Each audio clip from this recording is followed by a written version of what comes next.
Good morning, everyone. Good evening, or depending on where you are when you watch this recording.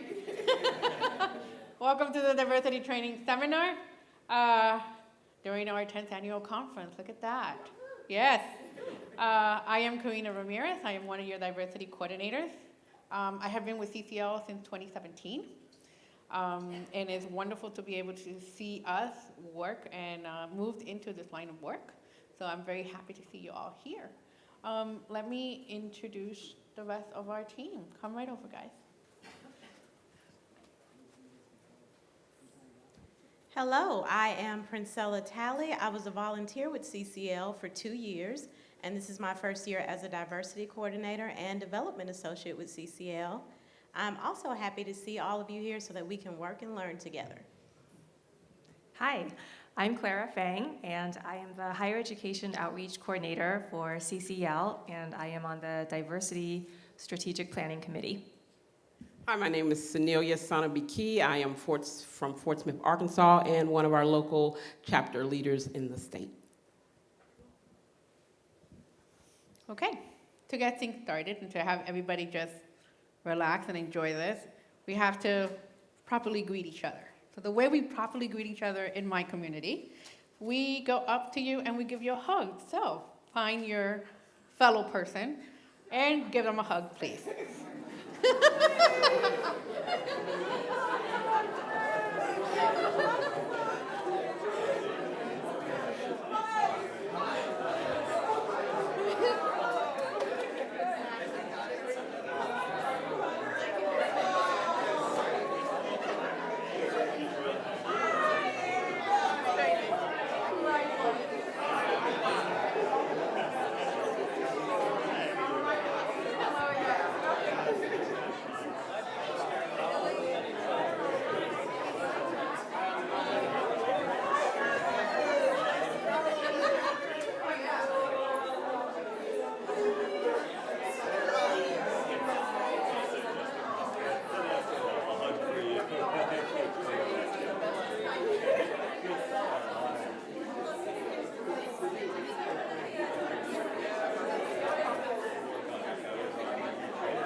All right. I know, I got you all nice and comfortable now, and now you have to listen. I know how terrible, I know. Okay, so let's start with this discussion. Let's start this discussion. There you go. So we're going to start with a check-in question, and the check-in question for today is, what makes you diverse? So we're going to popcorn around and just kind of pass the mic, and I'll start with what makes me diverse. My parents are white.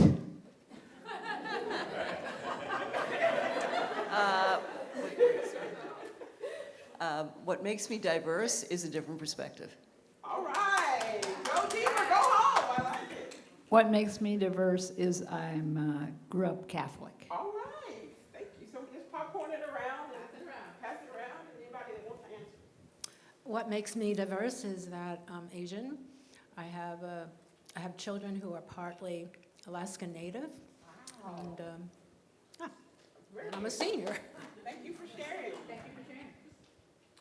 I'm diverse because I'm part of the LGBT community. Okay, thank you. Thank you for sharing. Diverse because I'm part of the Cherokee Nation. Thank you for sharing. I might take the label neurodiverse, or I might not.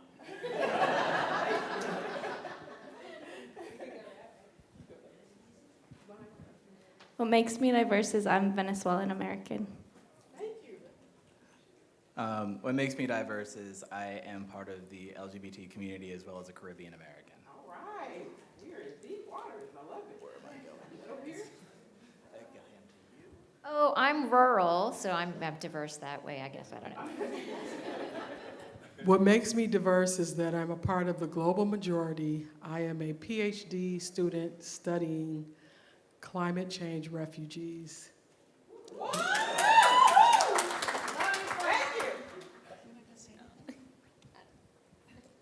What makes me diverse is I'm probably younger than everyone in this room. And I'm also studying family and child development at Western Michigan University in my bachelor's degree. Yep. What makes me diverse is a family which is made up of a Peruvian and a Kenyan and multiple other people who have taught me a great deal besides LBGT. What makes me diverse is I'm first generation Irish American, and I went to medical school in the 1970s, and I have adopted children of color. Thank you for sharing.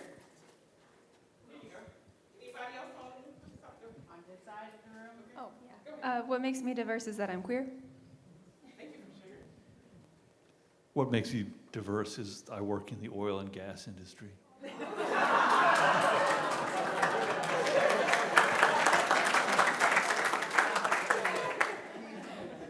What makes me diverse is that I'm part of the global majority. Thank you. Thank you for sharing. What makes me diversity is I'm American. What makes me diverse is I am a proud, beautiful black woman. All right.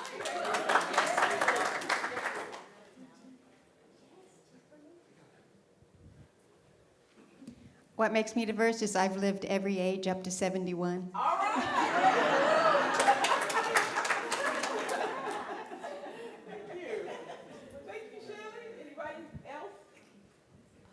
What makes me diverse is I went to medical school and became a naval officer when women generally didn't do that. Wow. What makes me diverse, aside from being married to a part Korean American woman, is I've been a stay-at-home father by choice for 15 years. What makes me diverse is I'm a vegan, have been for 25 years, and my father was a conservative and my mother was a liberal, and they were married for over 50 years. What makes me diverse is that I grew up in poverty and now I fight poverty. All right. What makes me diverse is that I am only 20 years old. All right. Thank you. Thank you all. One more? There you go, sir. What makes me diverse is I'm a transplant recipient, and both of my children are queer. All right. Thank you for sharing. I suppose on the world stage, what makes me diverse is I'm white. I've also been married to the same woman for 50 years, which narrows the field a little bit more, and I'm pretty good at playing the harmonica. Anyone else? Go ahead. What makes me diverse is I was born in Shanghai, China, and I speak that local dialect. Let me go up here and then I go back there. Okay, there we go, that's good. Hi, what makes me diverse is I'm an immigrant and a female scientist. Originally from South Africa. Welcome. All right, ready. Thank God for the Converse idea. Hi, what makes me diverse is I was raised in Venezuela. I was raised very conservative and have become a science-loving, and I homeschooled all my kids from K through high school. Welcome, thank you for being here. I was born in Argentina and raised in Argentina, and I didn't know that I was diverse until I came to the US. So, and other thing is my 8 grandparents are from different countries, so there is a lot of blood from everywhere in the family. Bienvenido. Well, I was born in Peru, my mother in France, my grandfather in Spain, coming from Afghanistan. So that's pretty much the background. Well, what makes me diverse is that I have a mostly invisible disability that keeps me from being as, as noticeable as some disabilities, but still slows me down. Thank you. Like, anyone else? What makes me diverse is that my father was a bracero, and I have a mixed family, mixed immigration status family. Welcome. Thanks for being here. What makes me diverse is that even though I'm white and I spent most of my life in the United States, I spent 3 years of my youth in the Congo as a minority. What makes me diverse is I was a little Catholic girl in a Jewish preschool, a white girl in a black high school, and raised by an atheist and a Catholic. Look at that. Isn't that beautiful? What makes me diverse? Originally from Guayaquil, Ecuador. So I got my Guayaquileña t-shirt on. Let's see. My family is extremely huge. I have 32 cousins. That's a lot of diversity in there. And a lot of conversations about soccer there. Anyone here? What made me diverse? I am a Latino woman. I am from Venezuela too. What makes me diverse is my family history. We are Native Americans, African Americans, Irish, and Cambodian. I almost forgot some, it was so many. That's great. You see that? Isn't that wonderful? Look at all this diversity in this room, and it's only in this room. Imagine out there when we're out there talking to our communities. Thank you so much for sharing, and again, welcome to the session. Here we go. Does it please work? There we go. Thank you. All right, so this is what we're going to cover today in these wonderful 3 hours that we have. We're going to talk a little about diversity in the climate movement. Clara's going to lead that session. Princella and I are going to talk to you about diversity and what's happening inside CCL. And Soniyyah is going to give you an introduction related to diversity training. I can't be incredibly, I'm just incredibly thankful for this session. When I got here 2 years ago, I was not sure whether I should be here today. Because I'm the only Latina in the room, I don't know what I can do. But in having conversations with a lot of people and seeing that there is this need that we have, not only to bring more of us, to reflect what's happening in the US, to have that diversity inside CCL, we now have this program. So again, thank you. So, Clara?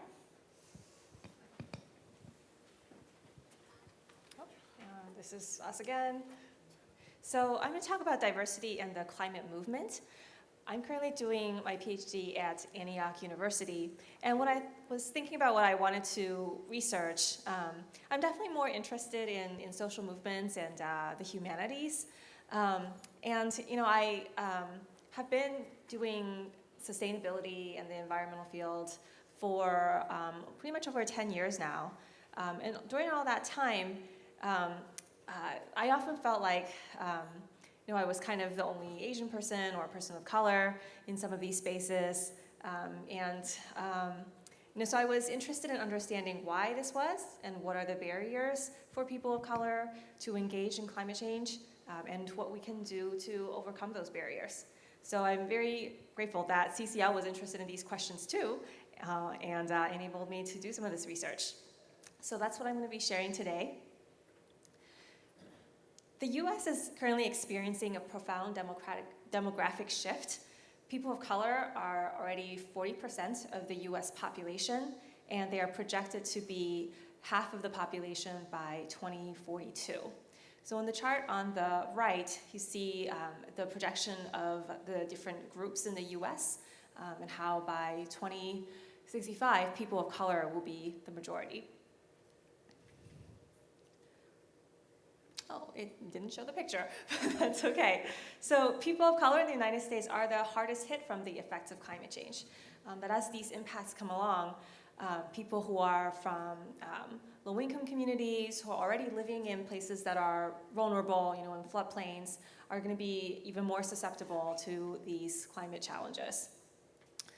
So for example, we know that African Americans experience 100 to 200% more heat deaths than the rest of the population. 90% of increases in heat deaths are related to climate change. And 71% of African Americans live in counties in violation of federal air pollution standards, compared to 58% for whites. Oh no, why can't it show these charts? People of color, despite how they're impacted by climate change and that they make up so much of the population, they're really underrepresented in environmental organizations. So in this chart, which you cannot see, people of color in the general workforce is now about 35%, but in environmental organizations, it's still only about 10%. I'm just going to see if I can get it to load. Do you want to go to the next slide? I have the presentation here just in case. Okay. Not connected. Okay.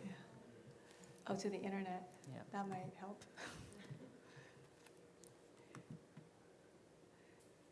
So, are those numbers representative of staff in organizations? yes, pretty much staff. It's difficult to understand all people in the U.S.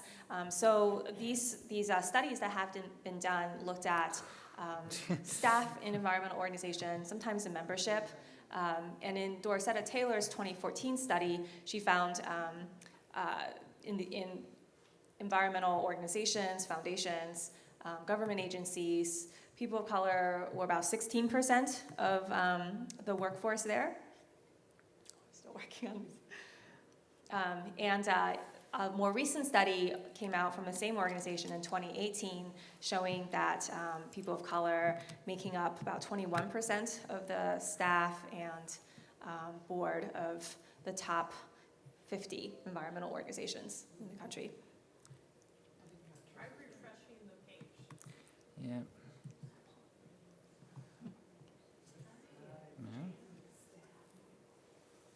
Is this has a PowerPoint on here? Or? Often, Look, there. Okay. We're going to just keep that there just in case. Having the same percentage of different ethnic groups as there are a percentage of those ethnic groups in the United States population. Do you know what I mean? Yeah. So I'm wondering, in a lot of cases, it would make sense that it would be weighted more heavily in organizations where it's their communities or they have expertise in the issues rather than just go on the percentage of people in the population. Yeah.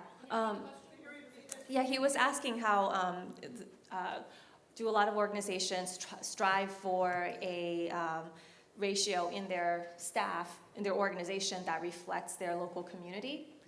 So for the organization, oh, thank you so much. For the organizations that were studied in the research that I looked at, they were looking at national organizations. So, you think that then people of color will be closer to 40% to represent the national population, but it's about 22% in these three categories. So full-time staff is the green line, is for people of color, and then the white line are for white people. So full-time staff, that's 22%, senior staff, 21%, and board members, 21%.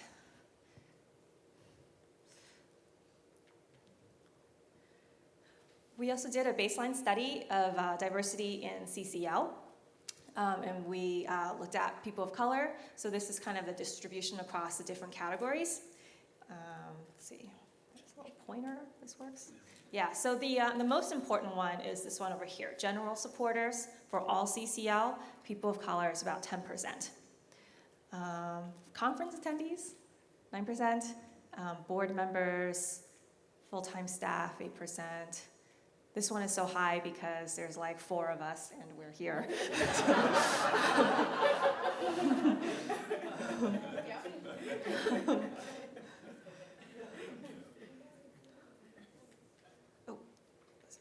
Okay, yeah, so conclusion is that despite increasing racial diversity in the United States, the racial composition in environmental organizations and agencies are now about 22%, making up this green ceiling that's been in place for a long time.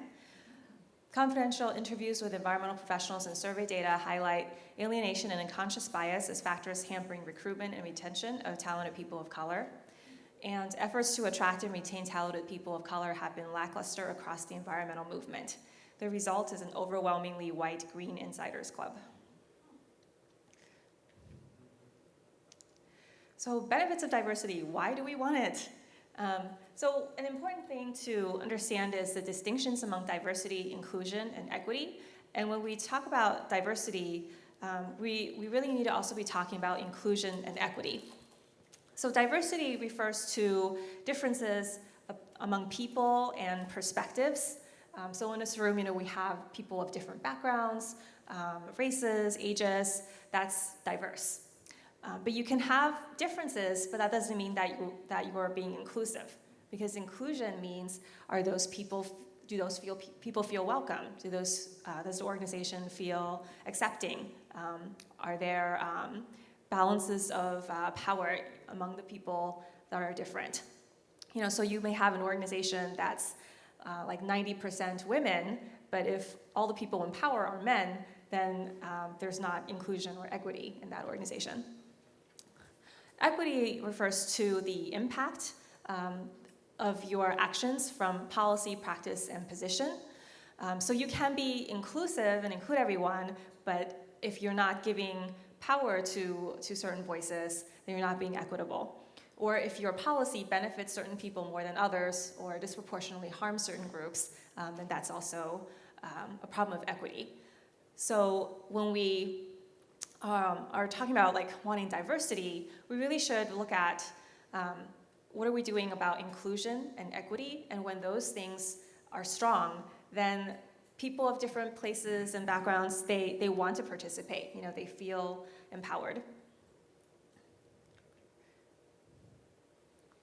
Another reason we want diversity is because people of color voters are increasingly determining the outcomes of elections.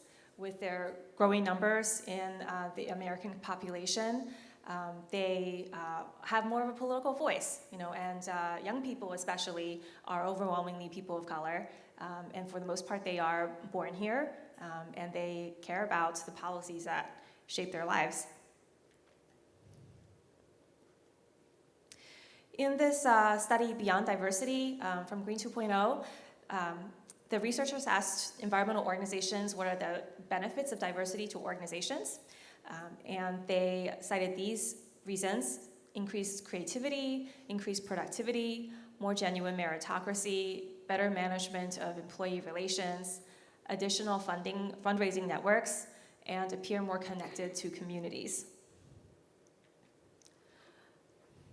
Benefits of diversity to the environmental sector include increased focus on environmental justice, get marginalized communities involved, widen the constituency, broad movement, more heterogeneous, attack environmental problems on multiple fronts.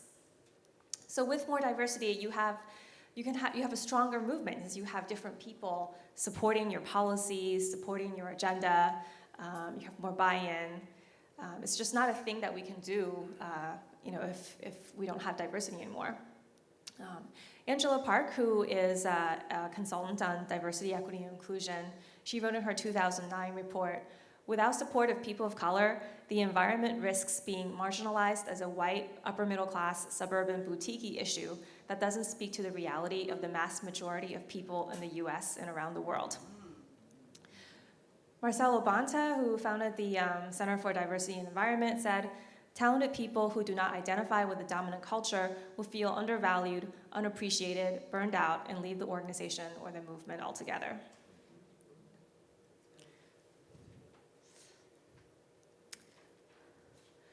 So when it comes to climate change, a lot of the research show that people of color really support climate action, in fact, more than whites.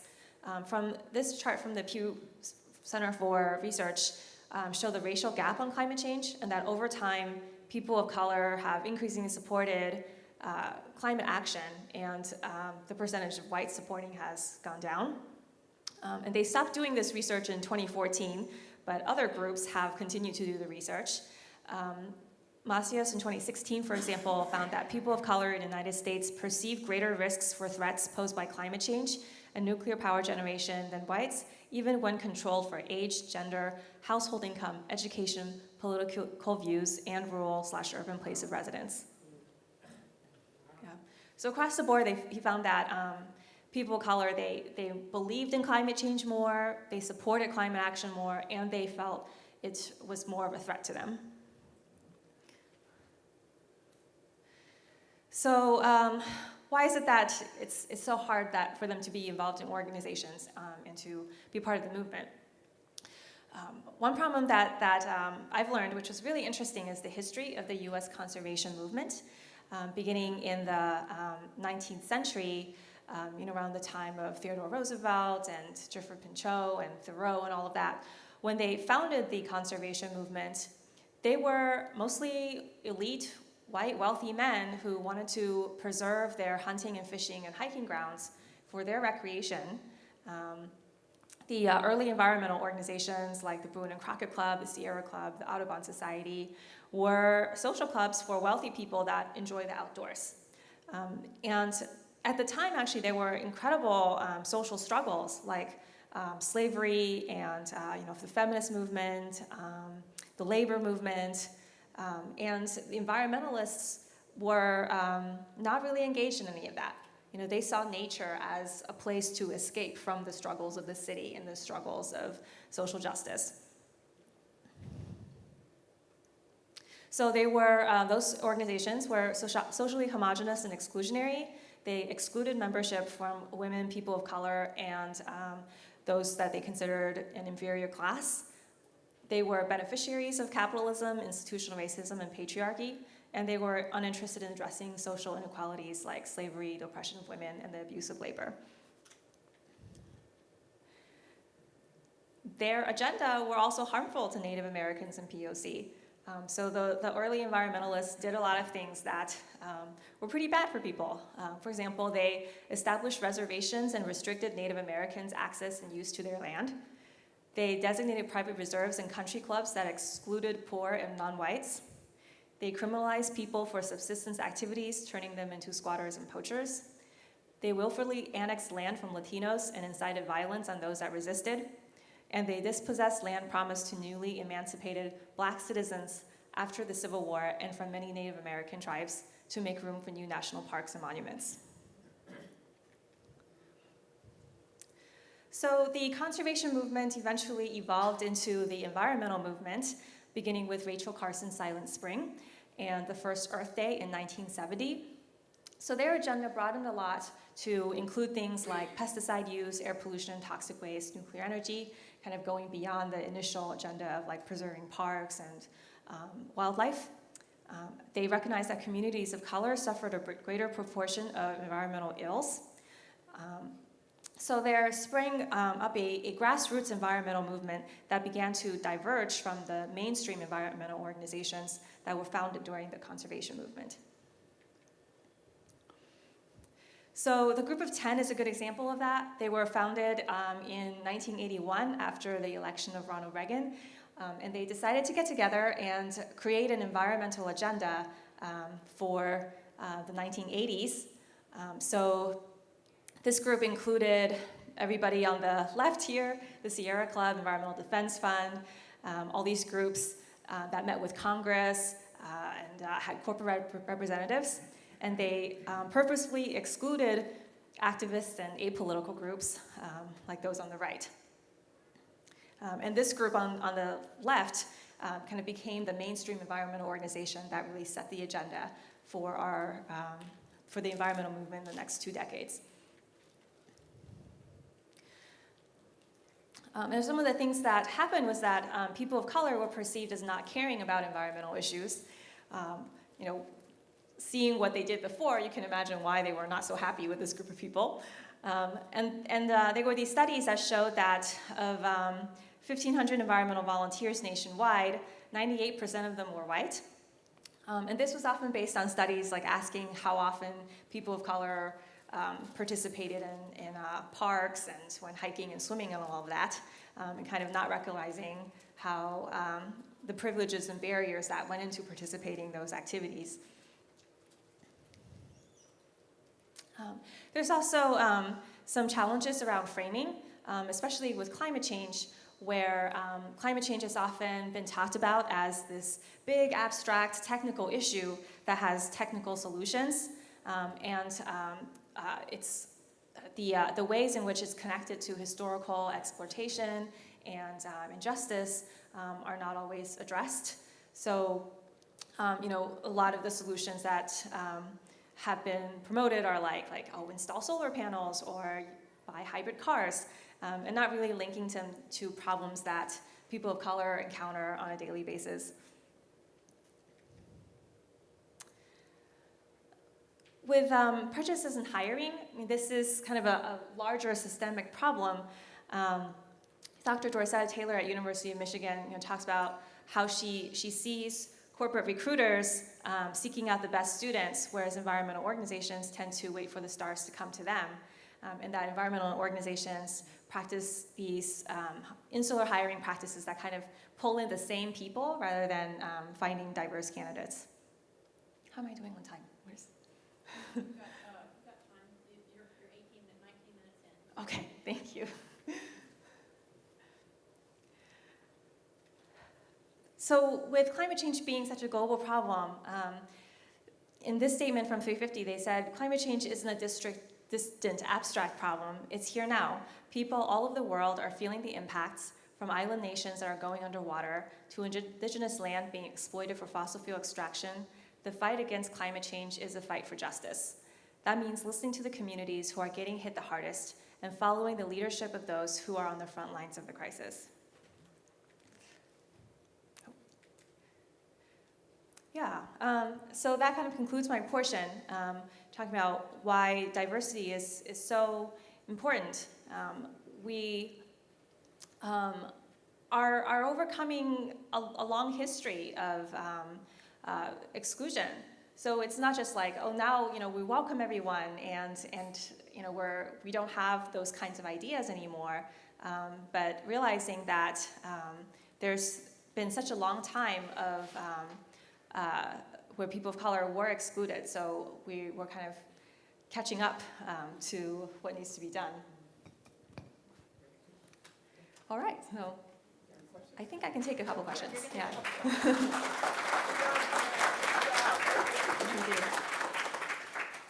Are there some groups? Are there some environmental groups that have been further ahead in bringing in people of color and reaching out? Yeah, that's a good question. So in the mainstream environmental organizations, not so much. Overall, kind of, all doing about the same. There are organizations that are founded by people of color, or have that specific environmental justice mission. And so they do have more people of color, but they tend not to get as many resources as the mainstream group, so they're not as big. Yeah. In terms of bringing more diverse voices into CCL, can you talk about two specific ways of doing them? One of them would be to reach out to individuals who are diverse, and one of them would be to reach out to existing environmental justice groups. Yeah, we're going to talk about all that in the next section. So, yes, this is what our strategic committee is figuring out. I'm glad we're in the same mindset. Yeah.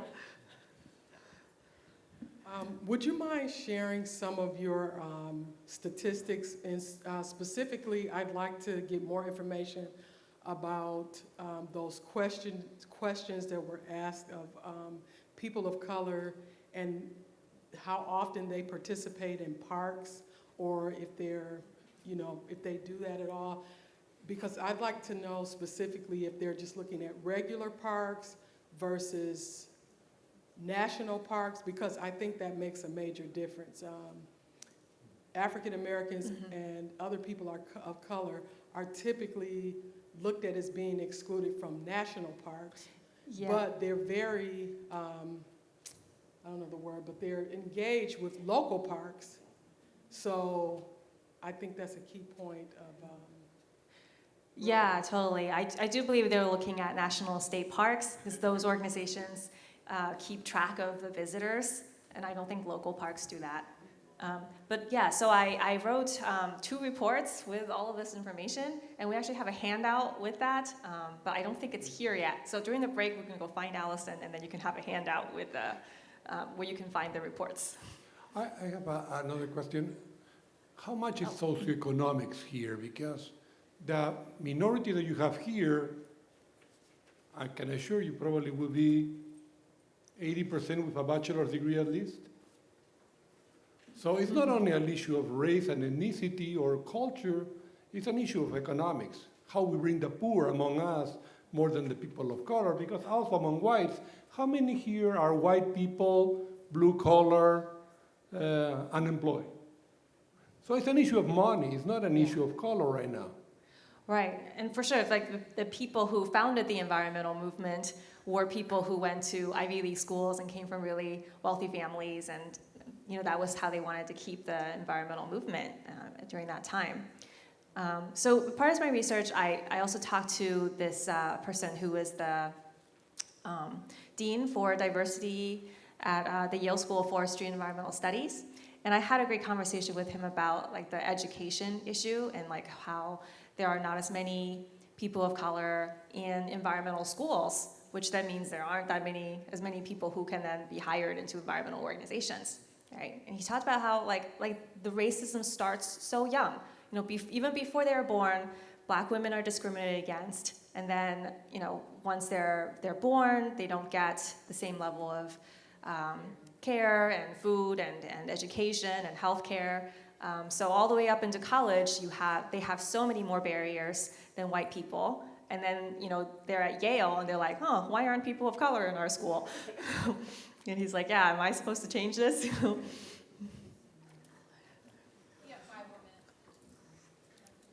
Right here.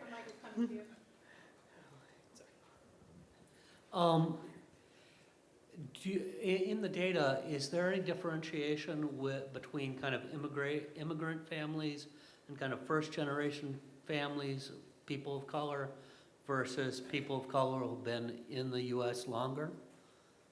I ask because I've got immigrants in my family, so there's, at least in our family, there was a focus on get a good job, get a career, worry about other things later. And I don't know if that's reflected in the data or whether it's a one-off with us. Yeah, I saw a study on Latinos about that. Among Latinos, there's quite a big, Spanish-speaking Latinos and English-speaking Latinos, and those from Latin America and those born here. And I believe they found that Spanish-speaking Latinos, so the immigrants, actually cared more about climate change. And the English-speaking ones were more, I guess, like absorbed into the mainstream.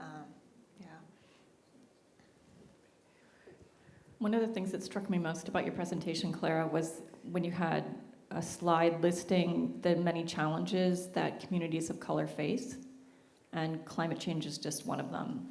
So one of the things that we've been, really pondering here in Arkansas, is how to engage communities of color when there are so many other issues that communities are facing. And we don't necessarily have the answers to that, but it's something that we're thinking about. And will you all be speaking to that in this presentation? Mm-hmm. Yeah, I believe so. They're okay, going to talk wonderful. about that. Thank you. Absolutely. Yeah. Thank you so much for your questions. And I think we're going to go over to the next portion.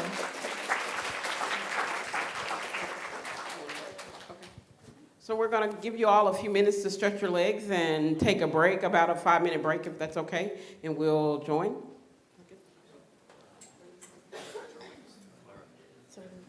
Okay, well, welcome back. It was a nice break, nice to chat with everybody and kind of learn a little bit about different people. My hope is that by the end of this seminar, I either get a hug from everybody in this room, or we meet somewhere to give the hug later. Again, it's very important. You need 8 to keep your life up and running and beautiful. All right, so I've been one of your diversity coordinators since 2018, so officially I'm a year. And when I was called to do this wonderful work, I was like, okay, you're a diversity coordinator. And I'm like, okay, of what? What do I coordinate? So I started doing work with Latino communities. When I started doing this, it was only in Spanish. So my job became to help translate a lot of the materials that you see on our website. We have a website in Spanish, climavivible.org. So we have a blog in Spanish with a lot of the information that is translated. My hope is to write original content. As we're getting more volunteers, we can increase the kind of information. Like, I want to know what's happening in the local chapters. I want to know if you're talking to Latino communities, and I want to be able to write about it. And then this year, as I was evaluating all the work that we've done, because outside of translations, we try to engage Spanish language media. It's a challenge. I can tell you that there may be 3 Latino newspapers across the country that talk about climate news. 3. And the conversation basically is Latinos don't care. And the data definitely shows something different. And I am hoping to change that somehow. I will. I have meetings pending after this conference in order to get our Latino newspapers more involved in this kind of work. This year, we were evaluating our work. I have a team of 16 members from across the country in our Latinos Action Team. And everybody specializes in different things. The people in media, people that do translation, people that do outreach. And now we're started doing a little bit of fundraising. So we're moving little by little, expanding our roles. And we're also trying to connect with the English-speaking Latinos. There's a lot of Latinos across this country who were at one point, if you grew up in Texas, Texas has a long history of people not being able to speak in Spanish because it was illegal.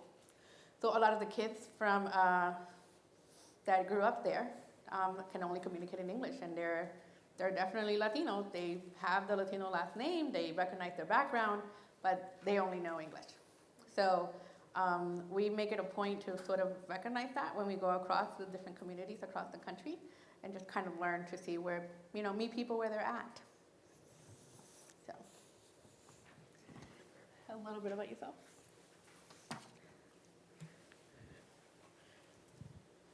So when I came into this work with CCL, I was under the impression that I was doing this great, beautiful thing, which I am, and that everyone would naturally join me in my hometown.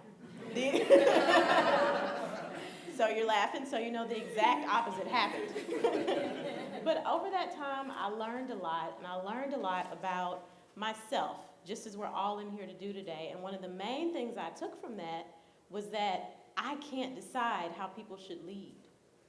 I can't decide what they should do and how they should do it. I can only combine with them, and we collaborate together. So as I came to understand that, and I came into this work with CCL officially, we developed a team, the Climate and Culture Action Team, and that team is going along pretty smoothly because we're keeping it focused on collaboration. And someone asked a question about the economics of things. And just as we all are very diverse in this room, we're very diverse in the way we work. And in our team, we focus on the money, the socioeconomic barriers, because that's going to influence how people think, how they speak, how comfortable they are being leaders in this work.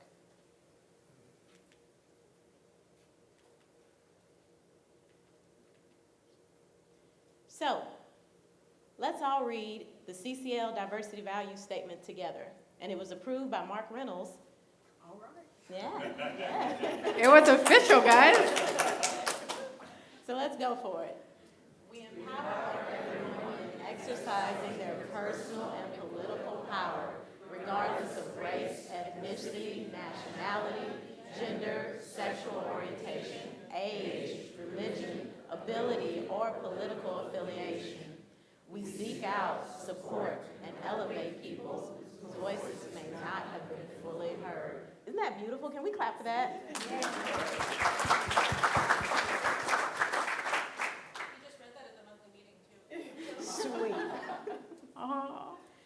So this is our action team. It's African American led, and we work with our allies. So our mission is as follows. We aim to create a supportive culture merging community engagement and leadership development to address climate change in diverse communities. So we established ourselves in March, and what we thought about was that climate disparities are going to intersect with a lot of other issues. And if we want to really send our message out and work together with people, and we hit that point of that word equity, we have to understand their struggles too. And we have to help build resilience in these communities in the best way we can. So, since March, we found that we ended up with 1,200 plus Instagram followers at CCL Climate and Culture. Go follow us. We have 72 Facebook group members, 45 members on community. We started a volunteer brand ambassador program, and we're doing it this way to reach people who typically may not be hearing about CCL. And we have a lot of young people of all backgrounds coming into this work. So we're seeing what they're doing, and these images here is what the cool kids call the shout-outs. So with the shout-outs, we noticed that when we would just appreciate the work and leadership of other people, they started to appreciate us in return. We don't even, you like shout-outs. We don't even have to post that often, but when we do, when Clara did her webinar on diversity, equity, and inclusion, we posted that, and someone shared it in their story. And those mentions and those types of relationship building is what we do not just online, but in our own local communities. So we're having good conversations with people in Sweden, Africa, India. They're telling us through the DMs about pretty much their challenges, what it's like where they live, and how they're addressing climate change. And because we're not focusing, yes, we're an African American led team, but we're not focusing on race as much as what's gonna bring us together beyond those economic barriers. And we also made a team pledge. Our team pledge, to sum it up, lets people know that we're never gonna be perfect. We can't be perfect, but we can be better. Can everyone say that, please? And in our team pledge, what we say is, we will make mistakes, but we'll love each other regardless. And when we bring that up at the beginning of the call, we set the tone to learn to understand each other before we react. So, cultural competency, what's that gonna include? Your knowledge, your awareness, and your sensitivity. And that's gonna combine to create the competency that you need to work together effectively within an organization or with any local work you're doing. So when you think about defining these terms, you may say, okay, cultural knowledge, that's just knowing about another culture. Awareness, I get it, we're all different. I can be sensitive, pretty sure I'm competent enough, but are we really? So thinking about that, I'm bad with the clicker, you guys, I'm sorry. So we have to challenge ourselves to deepen our cultural competency. So the knowledge, it's pretty much probably what you already think it is. Knowing the characteristics, the history, values, beliefs, and behaviors of another group, another ethnic or cultural group. The cultural awareness, it's the next stage of understanding those groups, but it's also being open to the idea of changing cultural attitudes. Are we willing to accept if we have a habit and someone else disagrees with that, or they place something negative behind it? Can we sit and say, I'm willing to change that because it's for the betterment of all of us together? Sensitivity, we know those differences exist, but is it always going to be easy to not assign values to those differences? No, but in being sensitive about it, we can learn together. Leadership in climate action, it may not be immediately, let's go express our political will. It may be doing something that addresses more of those front door issues. We have to appreciate that, and we have to respect that, and find out how we can work together in that way. So when we do that, we become more competent, and we're bringing together all of these things to validate who a person is and acknowledge the great work they're doing. So, we want to create spaces that are safe and spaces that are productive so that we can collaborate and work together. Something I would recommend all of you to look up is something called a study circle. And within that circle, you'll see how leaders learn to incorporate the voices of so many different types of people. So when you widen this circle of trust and understanding, I have a handout. I don't know if most of you have this handout. We're going to talk about this a little bit.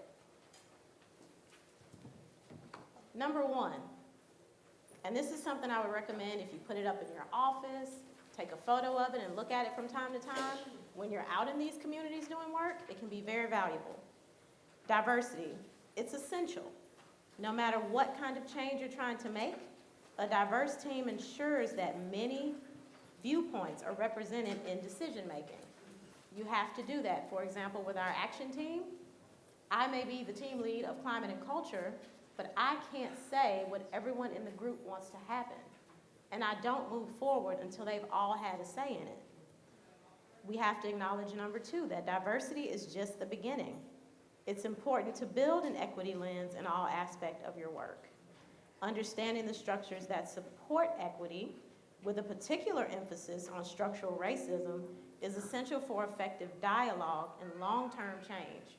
We don't just want this to be what we want it to be for a short amount of time to get people to do the things we want. We have to really understand what's happening so that we can create change over the long term. Personal change and relationship building are critical. We have to change ourselves as much as we have to help others to see the different ways to work together. Personal change and trusting relationships, that's important, but it's still just the beginning. There are building blocks to this. Measuring and communicating progress towards community change is essential. And a term you'll notice that me and Karina will use a lot is community.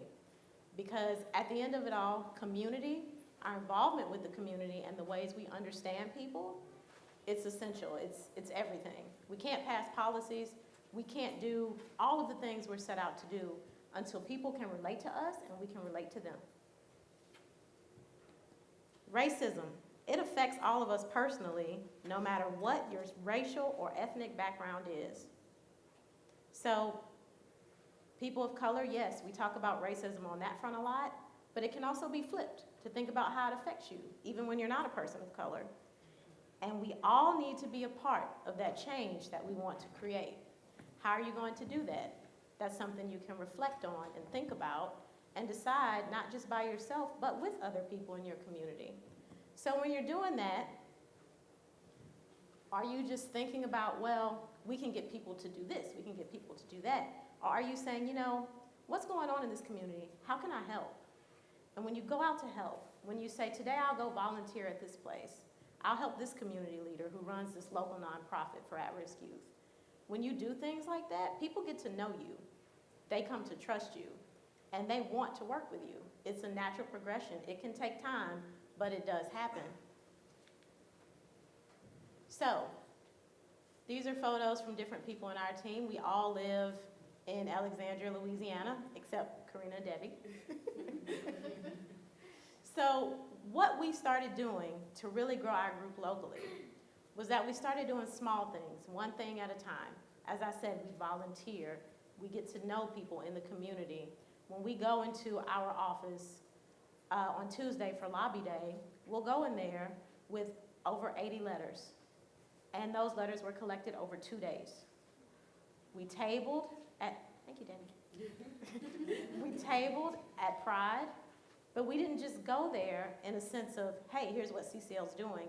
We went there, we were ourselves, we were fun, we enjoyed it, and we let people know coming into this work, it doesn't always have to be even what you perceive. Oh, they're working on climate change. They're being extremely serious and stiff all the time. No, you can be an artist. You can be fun. You can contribute in any way based on the skills you have. And we have to keep people mindful of that to let them know that anything they do with us is valued. So, I like to make everybody read. Can we read this at the end here? You guys ready? All right. Influential people are never satisfied with the status quo. They're the ones who constantly ask, what if and why not? They're not afraid to challenge conventional wisdom, and they don't disrupt things for the sake of being disruptive. They do it to make things better. And that's what we're here for, and that's what we all are doing. So once again, thank you all for being here.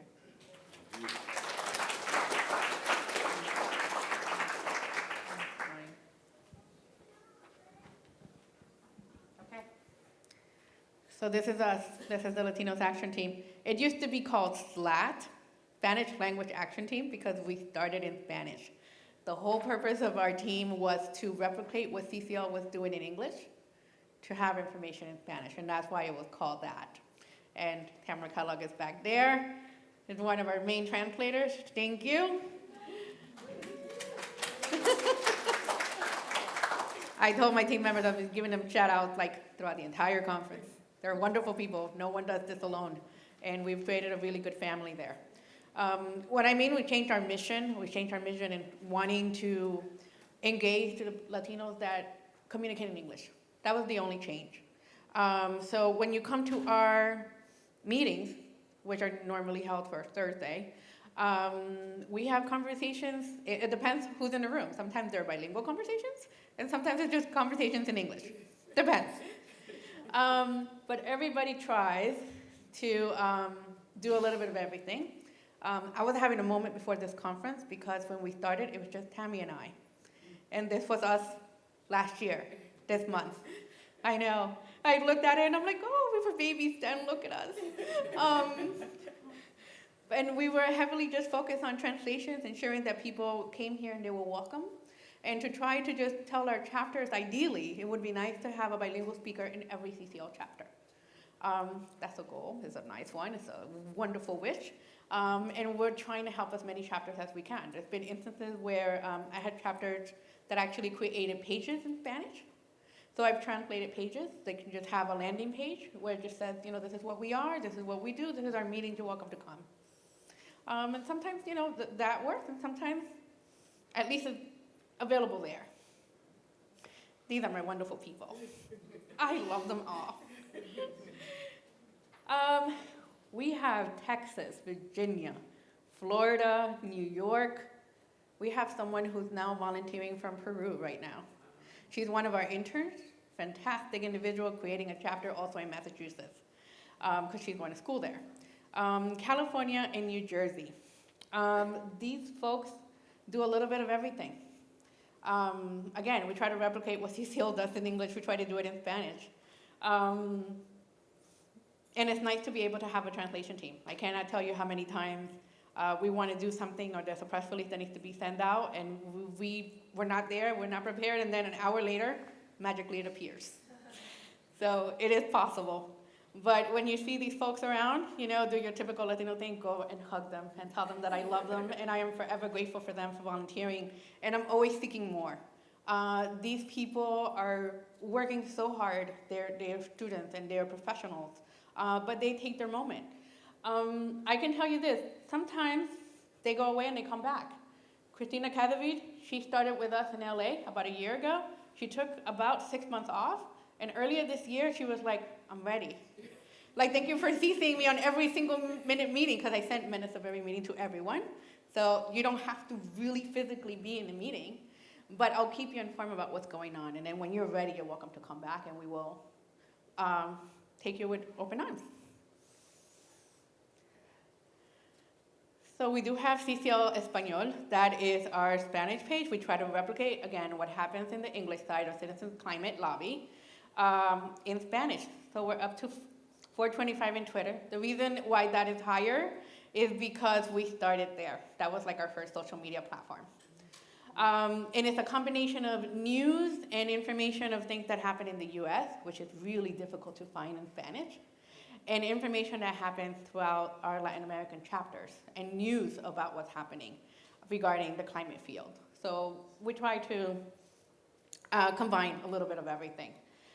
We have done op-eds in Spanish. I did an interview for Futuro Verde, which happens to be one of 3 or 4 different portals that talk about climate issues in the US in Spanish. It's really, really small. But I met that person at a climate reality training, and I was telling her about her work, and a month after the training, she's like, let me talk to you and learn about CCL, and there we had our first story. And I go to a lot of tabling events. That's where I work best. We've done images inviting people to the local chapter meetings. From time to time, if you see like someone tweeting at you at your chapter, it's us. We remind people. I used to keep a calendar of different places where I wanted CCLers to go. So I would say, hey, New York is having this meeting. This city and town in New York is having a meeting. You're welcome to come. So we created that graphic. We invite people to our weekly Wednesday call. And we say, yeah, it's in English because there's possibilities that those Latinos will be bilingual. I am practicing to do the Wednesday call in Spanish. We will see how that's going to go. We need one. I'm thinking our friends in Latin America are going to appreciate it, right? And that's a portion of our website. So again, try to replicate as much as we can with the work that we're doing. Earlier this year, Salemi, we have to thank her for this. Salemi helped us get our first interview in Spanish.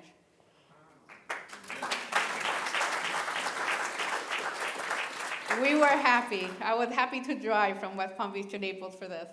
And I thought I was just going to support her. That's all I was doing. And the next thing I know, she's like, you're going to be in the interview too. I'm like, okay, great. And that interview was just incredibly general. It was wonderful. It was just an overall discussion on climate issues and how Latinos should get involved. And we got an opportunity to talk about CCL, the work that we're doing, and trying to get more people to come. It was really, really interesting. And it was 3 different segments that we recorded, and they were going to other cities too, right? 2 other cities. But this was great, and we're hoping that we can get more. Again, earlier this year, as we're moving along, we got our first Latina organization endorsement. That took a year. I had met the person who runs this small Latina organization. So happens that she loves everything climate, and she wants something done. So we talked every couple of months, we invited to the meetings, and she said, what can I do to help? I'm like, I need your endorsement. That was it. She's like, that's what I want. Give me that. And now I'm working with her to do climate advocacy training because she wants it not only for her members, but we want to do like an open program where we can invite the entire community in the Palm Beach area to come to our training. Again, I'm looking for different vehicles and different places where we can have more opportunities to talk about our work and train people on climate stuff. And I forgot to mention the other Latina endorsement that we just got last week. Go Tammy! So the name of the organization, because I want to make sure I get it right, I had to write it down. It is called Americas por la Conservación y las Artes. Americas for the Conservation of the Arts. They are based in Denver, Colorado. And last year, one of our wonderful volunteers, Andrew, who moved to China for work. I had been exploring different places where we can go and table and just provide information. There is one Latino Eco Festival in this country. It's the only one. It happens in Denver. And we showed up. CCL supported us to get there. And we're working with her on further fostering that relationship. And 2 weeks ago, she's like, yeah, what do you need me to do? I'm like, we want your endorsement. There you go. So we're happy with that. And we will continue to grow and expand. This is a work in progress with everything that we do. So how to come and talk to us? We're a Pacific bunch. We're weird and awesome at the same way. Princella was talking about the importance of building community. I build one community at a time. I go and I physically volunteer. I don't walk in a room saying, I need you to support this bill right now. I walk into my community and say, what do you need? How can I help you? I use my bilingual skills a lot. I'm grateful that my mother was the person that helped me retain the Spanish so that I can do this work now. Because growing up in this country, everything was taught in English. So I was able to retain my Spanish and then became a journalist, and someone was wonderful and taught me how to write better and use better grammar. And I became a bilingual journalist, and now I'm using all of that to do this. When you talk to us, you're going to find, thank you. When you talk to us, you're going to find that we're really skeptical. because a lot of people come to us and they'll be like, oh, we're going to do all these wonderful things, and then they go there and then they don't come back. And that doesn't happen to my community, it happens in the African American community, and I'm sure it happens at some point in the Asian community, and other communities have been affected throughout this country. So at first we're going to be like, what do you want? Like, why are you here? And know that that is a totally normal and natural reaction. And it's not going to change until you continue to build that relationship. You have to continue coming and showing up, whether it is something that you dedicate half an hour to, or an hour to, or you're volunteer at one event. You have to be consistent. I am in a hurry. We are all in a hurry. We have less than 10 years to get this thing going, right? But we have to continue because we need those voices. You know that we do. And this climate thing is not going to get solved by itself. We also have, the different diversities, and I'm going to talk about this at our breakout session on Sunday. I want you to come. But last year when I was doing this presentation, someone was asking me, what is the difference between all of these names that I keep on hearing? Latinos, Latinx, Hispanic, Chicano, there's a sheet. You should have it there.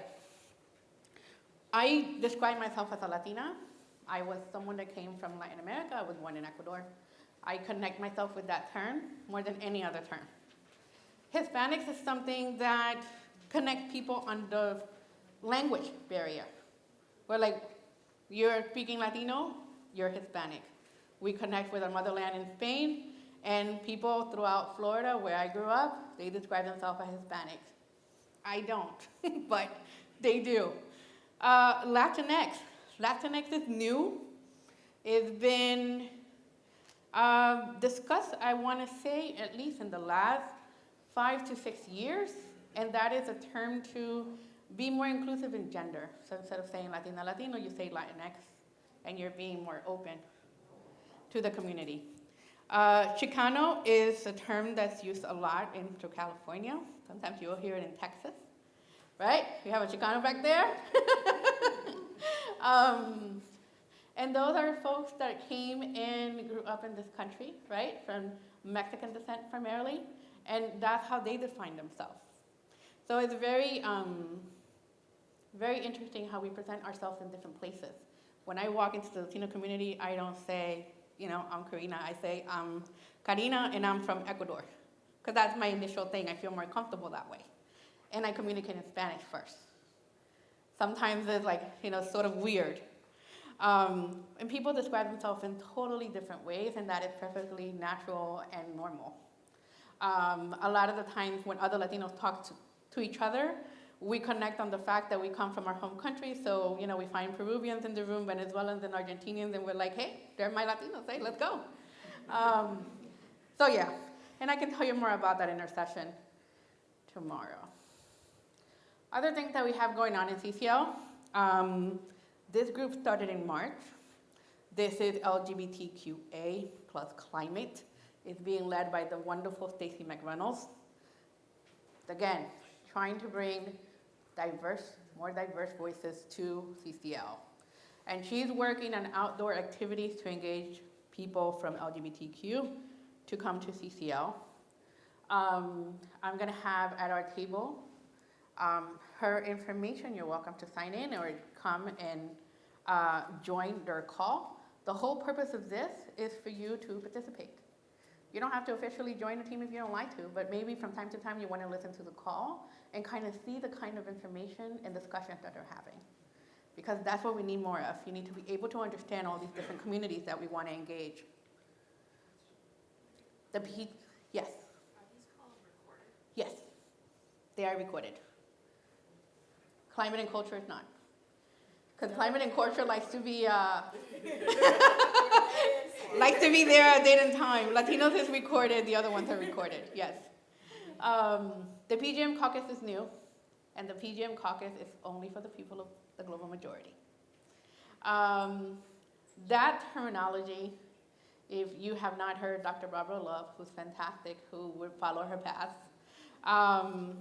basically says that people from indigenous descent, Asian descent, and other communities of color represent 90% of the population worldwide. So, in picking the name for our team, we were like, okay, what are we gonna be? We can be the diversity caucus, and then we were like, oh, but there's so much diversity. There's diversity of language, there's just, the scope is so broad. But we figured for this team, we're just gonna stick with people of the global majority. We meet the first Monday of the month. It started as the second Monday of the month. This team started, it was just an informal conversation that started taking place last fall. It came on into this year. People just sharing different experiences that they had inside CCL. Some of those experiences were not positive, and I'll keep it like that. And the whole purpose of that was, at that time I was the only diversity coordinator, so that happened before Princella came on board. And it was my way to try to answer whatever question they had, to try to ensure that, that we can have a dialogue, we can have a conversation, I can learn about the experiences that they have, and hopefully try to help and fix it. This is very difficult work that we're walking into. And we need to be very understanding of how people experience different things. And there we are.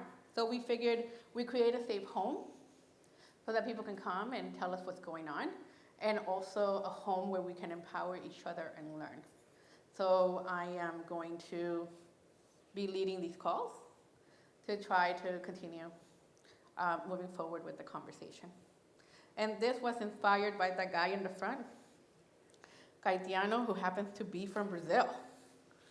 And he made a wonderful speech last year talking about how when U.S. leads on climate, the world leads on climate, and we were all static, and we were absolutely just floored. And he was like, it would be great to have a diversity caucus, and here we are, a year later. Thanks to Caetiano.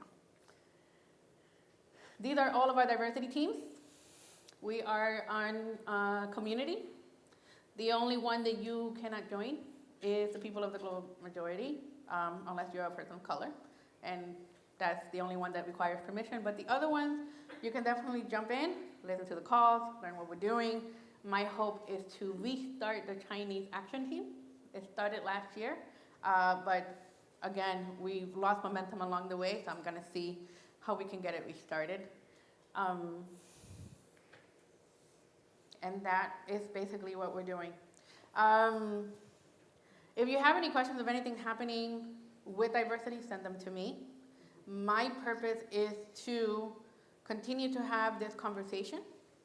There are gonna be vehicles that we're gonna set in place, like Valerie Vane, who is part of our board, has a newsletter that she sends to all of they go to the group leaders, right? In California. Okay. We're probably going to have to talk to see how we can expand that. I have visions of having diversity coordinators throughout all of CCL. There's a lot of things I would like to do, but we're in the beginning stages, and I just appreciate that we can have this conversation now and that we can start work. I am involved with the members of a strategic team on the national level, talking about how we can do things in different stations, and you will be hearing about that as soon as we finish organizing. So that's what we have. Are we taking a break, or we continue? How's everybody feeling? Are you doing a break, or you want to continue classes? 5 minutes. Yeah. You have a question? Yeah. So is it possible, is it possible to be on a list to receive emails reminding us that there is a new post, that we can listen to a recorded group session? Great. When we do in every single one of our teams, if you go to our pages, we have the listing information of everybody else's call, because we figured we all need to work together. So in every single one of our pages, it says such and such will meet. So if you come to the Latinos Action Team meeting, you will be reminded that the conservatives and higher education and all these other teams have calls coming in, so that you're aware. But you want it in writing, so I'm gonna find them. So it's on the website. We have to go to the website. It's on each person's community page, on each group community page. But let me see what I can do as far as like sending a message. I know that we send reminders of all the call in our weekly newsletter for overall CCL. But I will make sure to get that information. So that the people of color have a list, and then the friends of people of color. Well, we have the starting list of the Friends of the People of Color too. Yes.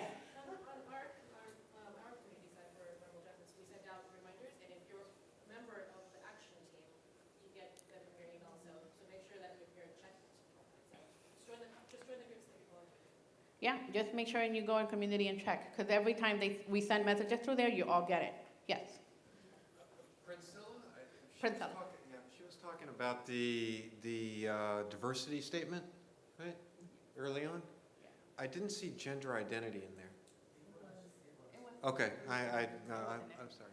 Oh, we battled that one out. We had a lot of conversations on what we wanted to have in the statement. It took us more than a month and a half to put it together. Whew. If it was up to me, it would have been longer. But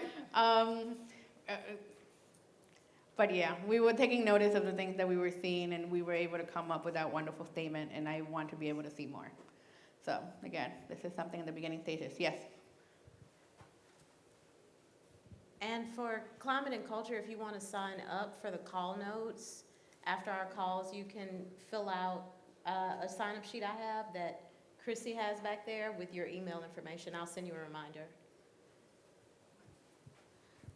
At our tables, I'm going to have information for all of our teams so that you can sign in, and then I can give the information to the respective leaders. Okay. 5-minute break? 5-minute break.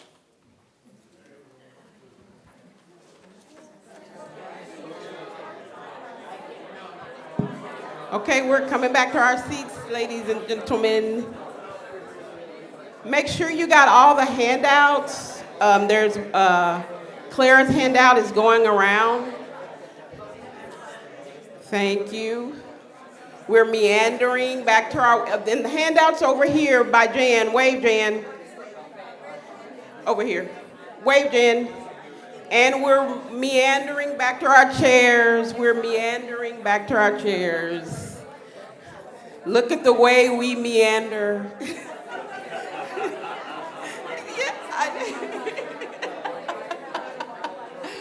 Meander back to our seats. Okay, okay. All right, okay. You can put them over there on that stack if everybody's got them already. Clara. We're meandering. Meandering. Look at how well you meander. Oh my gosh. All right. Let's go.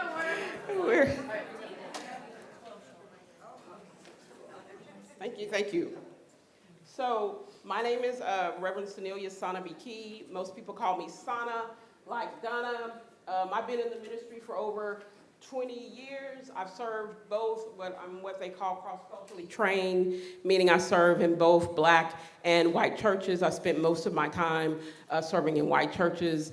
The founder of 2 local community groups, PACE, Policing Community Engagement. This is where citizens and officers come together in one area, and we center the experiences of brown and black people.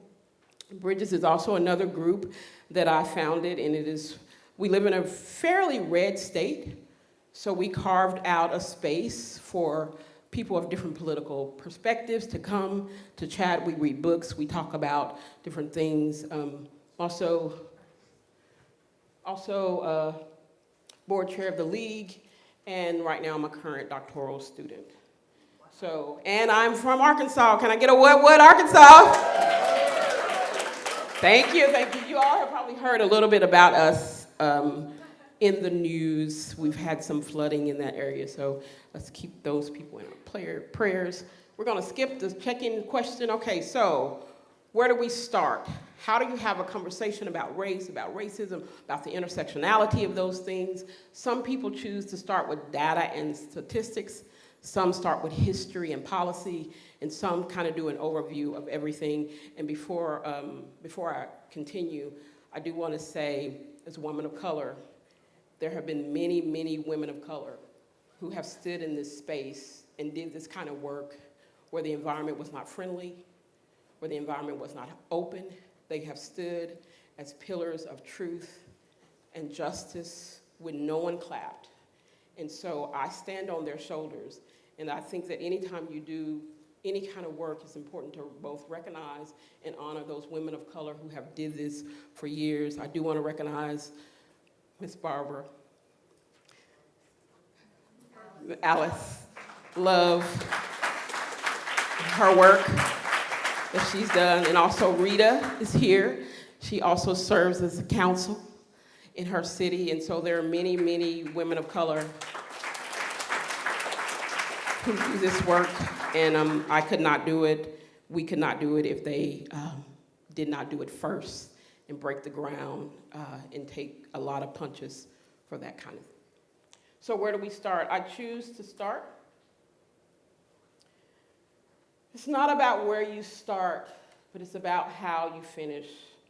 And I chose this picture because as a minister in cross-cultural appointments, navigating predominantly all white spaces, there I cannot tell you the number of times that I've had a parishioner come into my office with gray hair and say, I just can't do this. I don't think I can do it. Or I'm scared to do it. Or I don't know. And some have said, I've said things that I regret. I didn't stand up when I wanted to. And I always say, it is not about where you start, but it is about where you finish. So we're going to use what I call the relational model. It holds three things in tension. Relationship matters. Can you say that? Relationships matter. One more time like you mean it, CCL. Relationships matter. Oh, shake the roof now. Relationships matter. Relationships matter. We need to talk to each other. It is a necessity. It is important. It is vital that we talk to each other. How we talk to each other matters. Relationships matter. We need to talk to each other.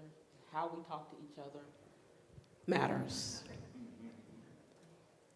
I'll let you soak that in a little bit. This is the relational model. I'm going to give you a few minutes to soak that image in. Just to kind of, you should have a handout with you. It should have an iceberg on one side, and it should have the relationship model on the other side.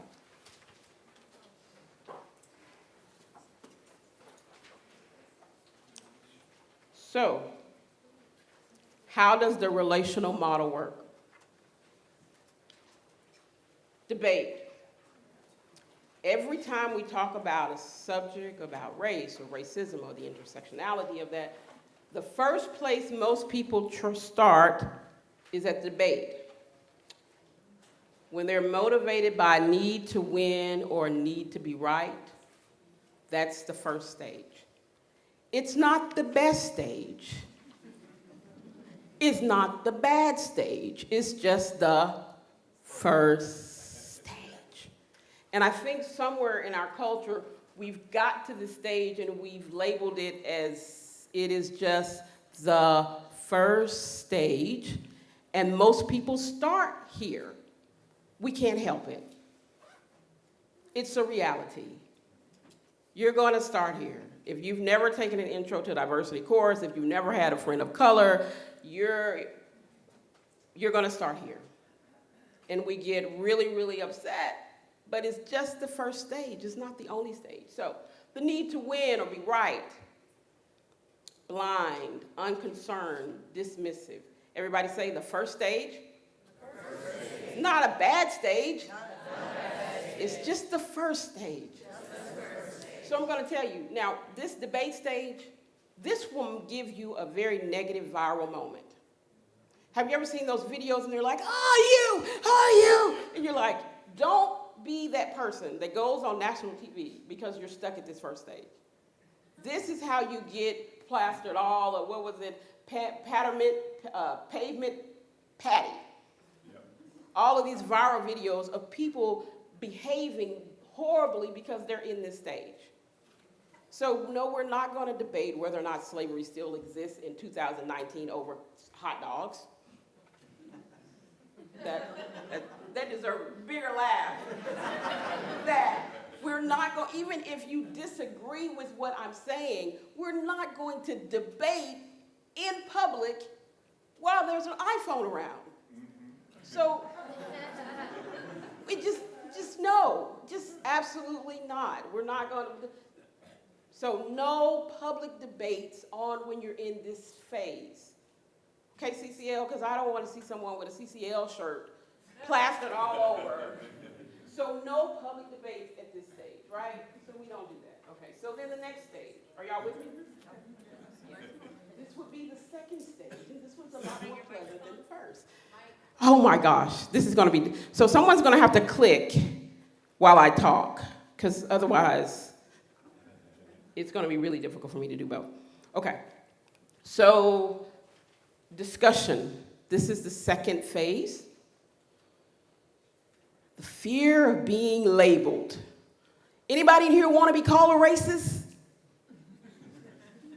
Going once, going twice? Now watch this.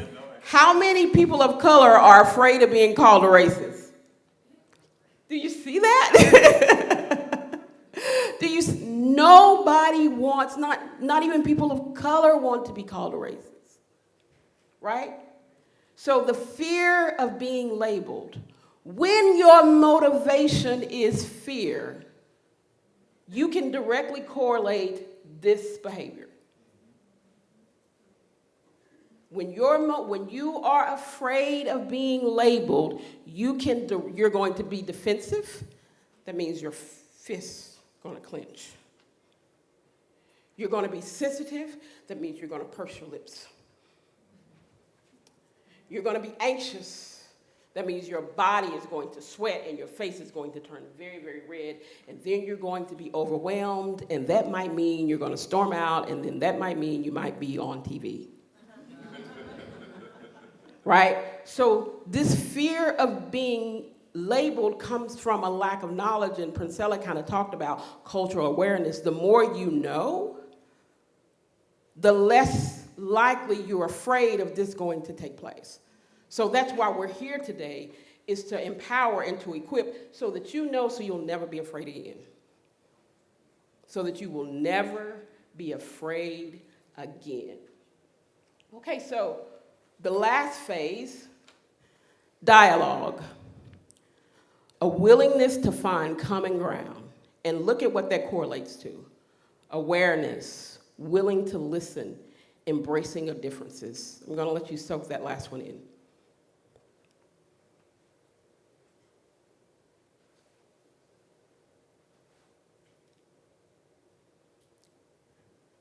You could spend a lifetime trying to get to these phases. And then one day, you get there, and you're like, oh my God, I'm in a very culturally sensitive conversation and I'm having a good time. One day, you will get there. Now that you're aware of what's going on, you'll fight harder to get there. But there is forgiveness and grace if you've never been there. There is forgiveness and grace if you've never been there. And there is forgiveness and grace, right, if your family members aren't there. Right? Is that okay? Are we okay? We doing okay? Okay, next slide. Thank you. Okay, so social location matters. I can't help it. I'm a preacher. I've been a preacher my whole life, seems like since I was 19. First woman to be licensed in a missionary Baptist church, licensed at 19. I got the big choir to accompany me when I preach. So, just letting you know that. Just a little bit. Thank you. So that was a big thing in 1996 after I graduated. That was a really big thing because in the African American church, they did not allow women to preach. So to be licensed and then to have the big choir accompany you was like really big. So, the reason why I'm saying that is because a lot of this stuff has a theological undercurrent, and that's just because of where I come from. Oh, okay, so social location matters. I had a seminary professor, Dr. Alice McKenzie, who taught preaching, who said, readers rooted and grounded in social location create meaning. Readers rooted and grounded in social location create meaning. Readers rooted and grounded in social location create meaning. What does that mean? Social location matters. How you socially locate yourself in this world matters. Who or what has shaped your worldview?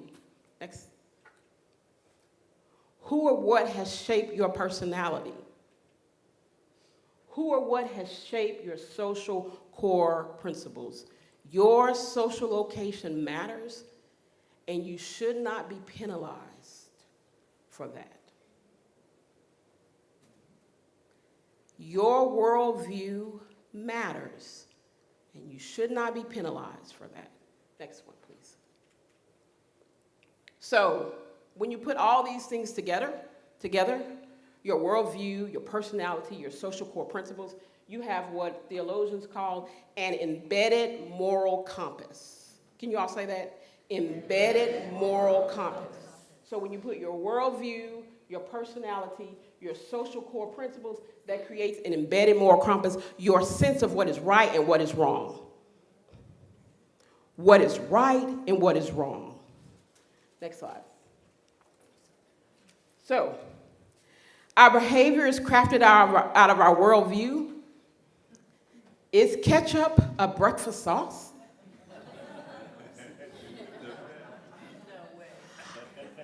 I went to boarding school, and we had our first breakfast, and there was a kid there that took the ketchup and put it on his eggs. My social location worldview was like, what? This is madness and heresy, right?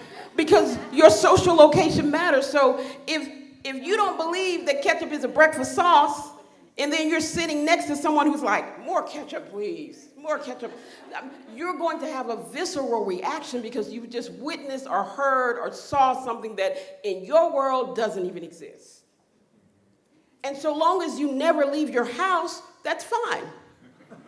Your worldview is perfectly fine. It's perfectly okay so long as you never leave. But when you leave your house, all laden with your worldview and your social principles and your understanding of the world, and then you go out into the world and you meet someone who is does the exact opposite of you. That's where the rub is. It's not so much as what you believe or how you believe it or how long you believe it. It is how you interact with people who believe differently than you. Are y'all with me? Okay, next slide.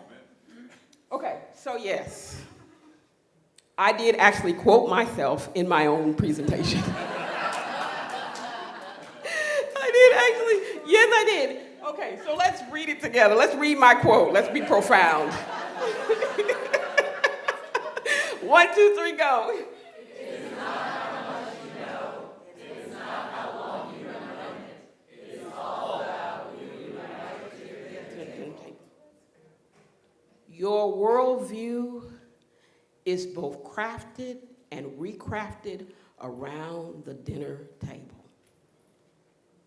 If you spend every Thanksgiving with folks who look like you, and folks who act like you, and folks who vote like you, your worldview is very tight and very small. It begins at who do you invite to your dinner table, and yes, this is an invitation for you to invite me out. Next slide. Okay, so I'm gonna stop. How are we feeling? Kind of temperature of the room. Are we okay? Do we feel uncomfortable? Is there something nagging? Anyone? How are we feeling? Go ahead. Oh, it's that calling of this, like inviting people, like inviting individuals to the dinner table.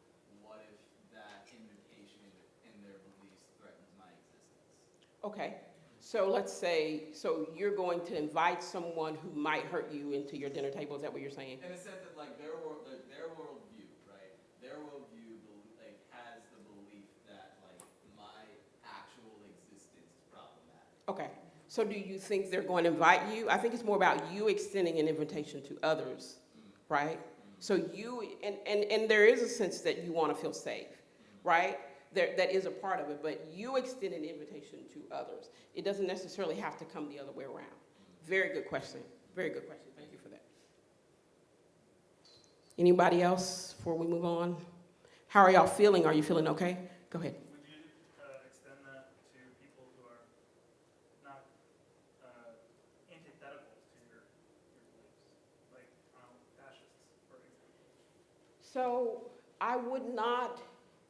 I personally would not extend an invitation to my table to someone who showed up to Walmart wearing a white hood. Right, so I'd be like, maybe not you.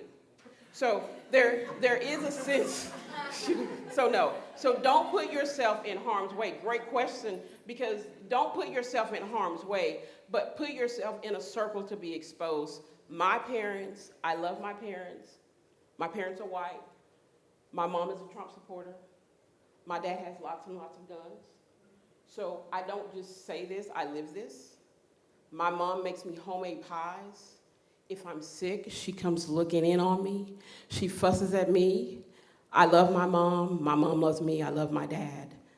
And when I go home to my Christian, evangelical, yada, yada, yada, and I'm black, and I'm progressive, and I'm way, way, way social justice oriented, right? I live this. I extend to my parents grace and mercy. And when we sit at the dinner table, and my dad sits at the head of the table, and my mom has my dad's meal on the table at 6 o'clock sharp. And when we sit at that table, we hold hands like a family. We bow our heads to Jesus on the cross like a family. And we live in that space. So, it is hard work. I'm not talking about something that I don't do every first Sunday of the month. Yes, it broke my heart. But love, I can't talk about love. Y'all not gonna get me in here. Okay, let's go. Let's see. What's the next? Hit it again. Okay. So if you see the iceberg, and most of you know this, the iceberg, you can only see 10%. The other 90% is up under the water. And that's okay, except for there are some people that see the 10%, and then there are some people that don't realize that what's going on in the 90%. Okay, one more time. Thank you, ma'am. So how do we talk, isn't this so biblical? Listen, how do we talk about seen and unseen things? How do we talk about seen and unseen things? Next slide. So you have a diagram. Now, this is going to be slightly, I'm going to push you just a little bit, but I promise you as we go forward that I will bring you back to solid ground. So we want to curate this document together. So look at the terms, and you can pair up if you want to, or if you want to do it individually, feel free. Circle the terms that you are familiar with.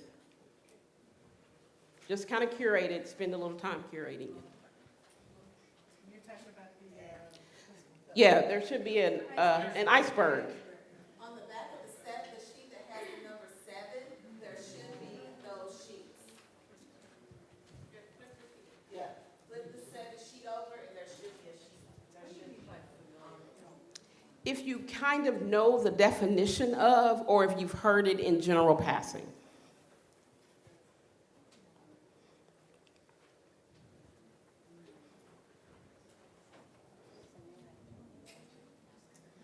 It should look like this. If you don't have one, raise your hand and I'll Okay.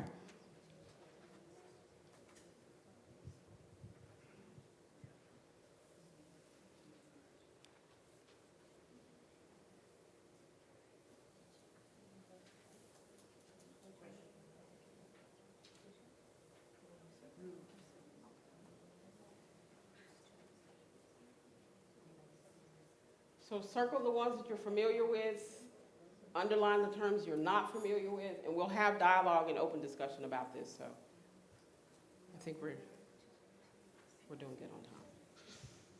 Doing good.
Okay, how are we doing?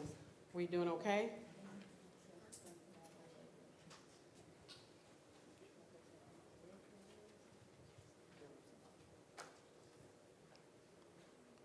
Okay, so talk to me about it. How do you feel about this particular artifact?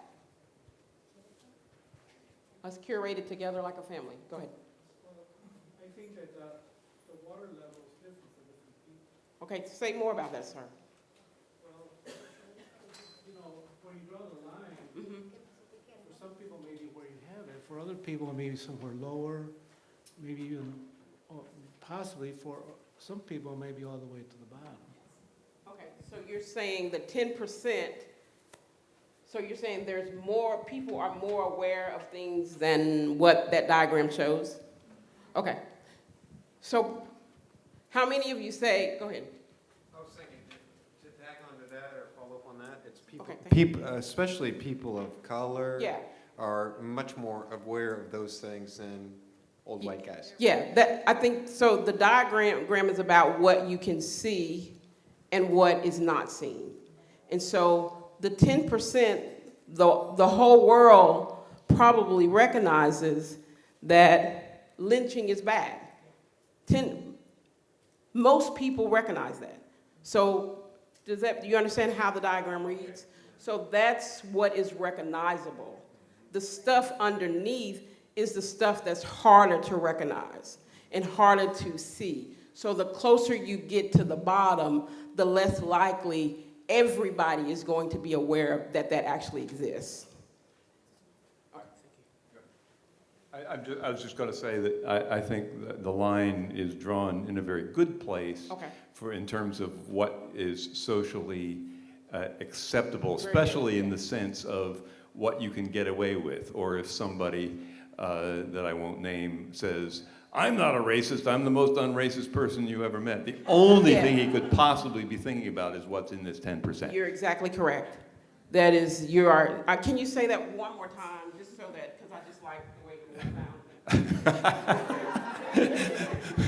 The only thing that he who must not be named is thinking about when he says, "I'm not a racist, I'm the most unracist person you ever met," is the top 10%, and that's all he thinks racism is. Good.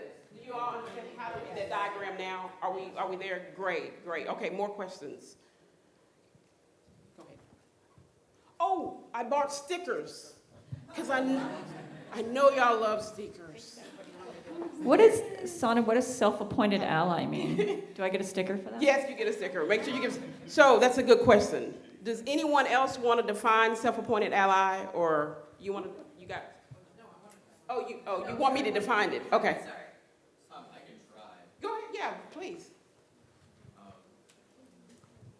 I'm speaking more from like personal experience of those who like self-appointed themselves like in my circle. But a self-appointed ally is an individual who takes on a cause that is more involved with yourself without understanding why that cause matters to you at all. They're just taking actions on your behalf without actually asking you for any advice. Very good, very good. It is social movement without having relationship. You, go ahead. Thank you. What is, lost it. School to prison pipeline? Okay, so there are studies that there are certain schools that actually feed into the prison system. So the school to prison pipeline is a disconnect between understanding that having a quality education is directly correlated to whether or not you will spend time in prison. People don't know that. Good question. You get a sticker. Yay! Could you repeat that last sentence?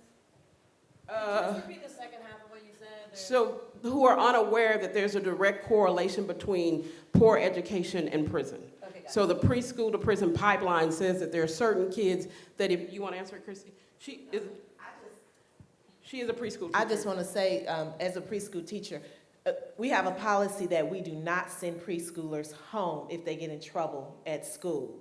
And the reason for that is, the sole reason for that is because they are building prison beds based on the amount of preschoolers that get kicked out of preschool.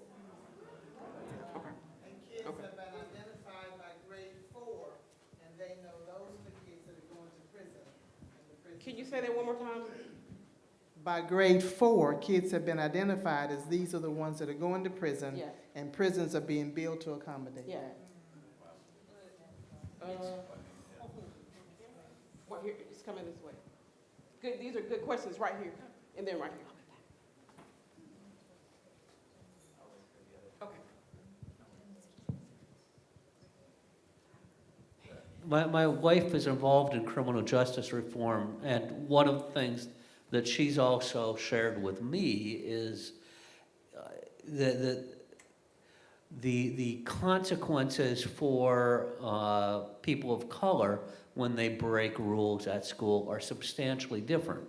For example, a young white kid at my children's school basically assaulted another child.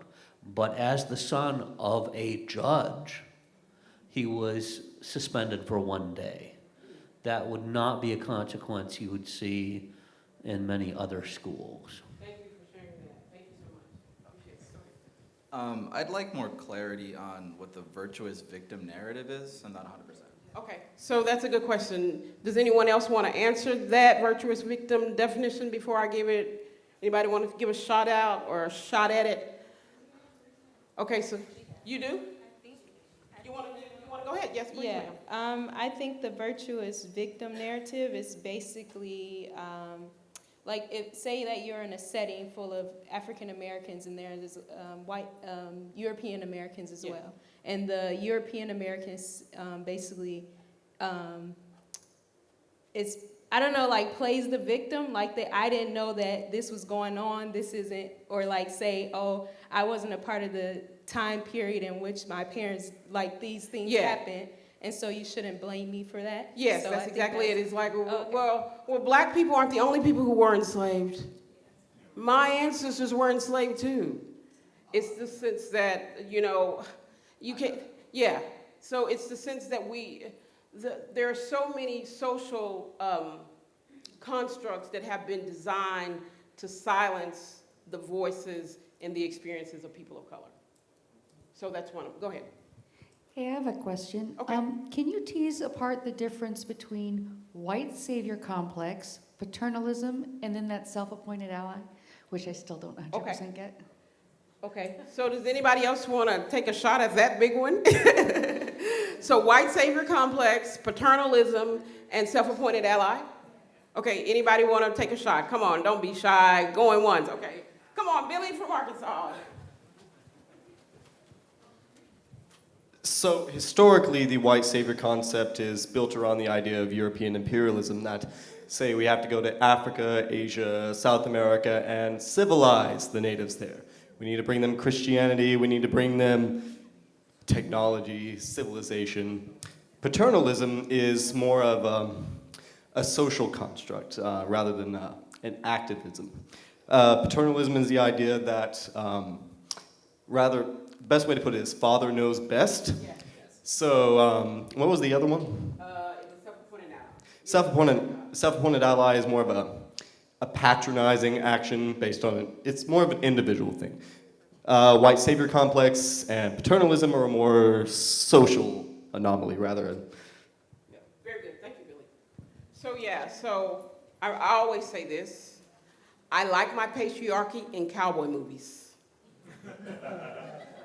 That's all I need. Just the guy with the gun, and he shows up in the cowboy boots, and he's going to save the day. He has all the right answers. He has all the right answers all the time. So that's kind of that, yes, that paternalism. Like, who's the guy with the biggest hat and the shiny badge? He's going to come in, he's going to save the day. Nobody else likes cowboy movies? Are you kidding me? No gun smoke for you? So that's that kind. So that's sort of how that, in self-appointed ally, again, it is taking up action in arms without actually having a person of color as a friend.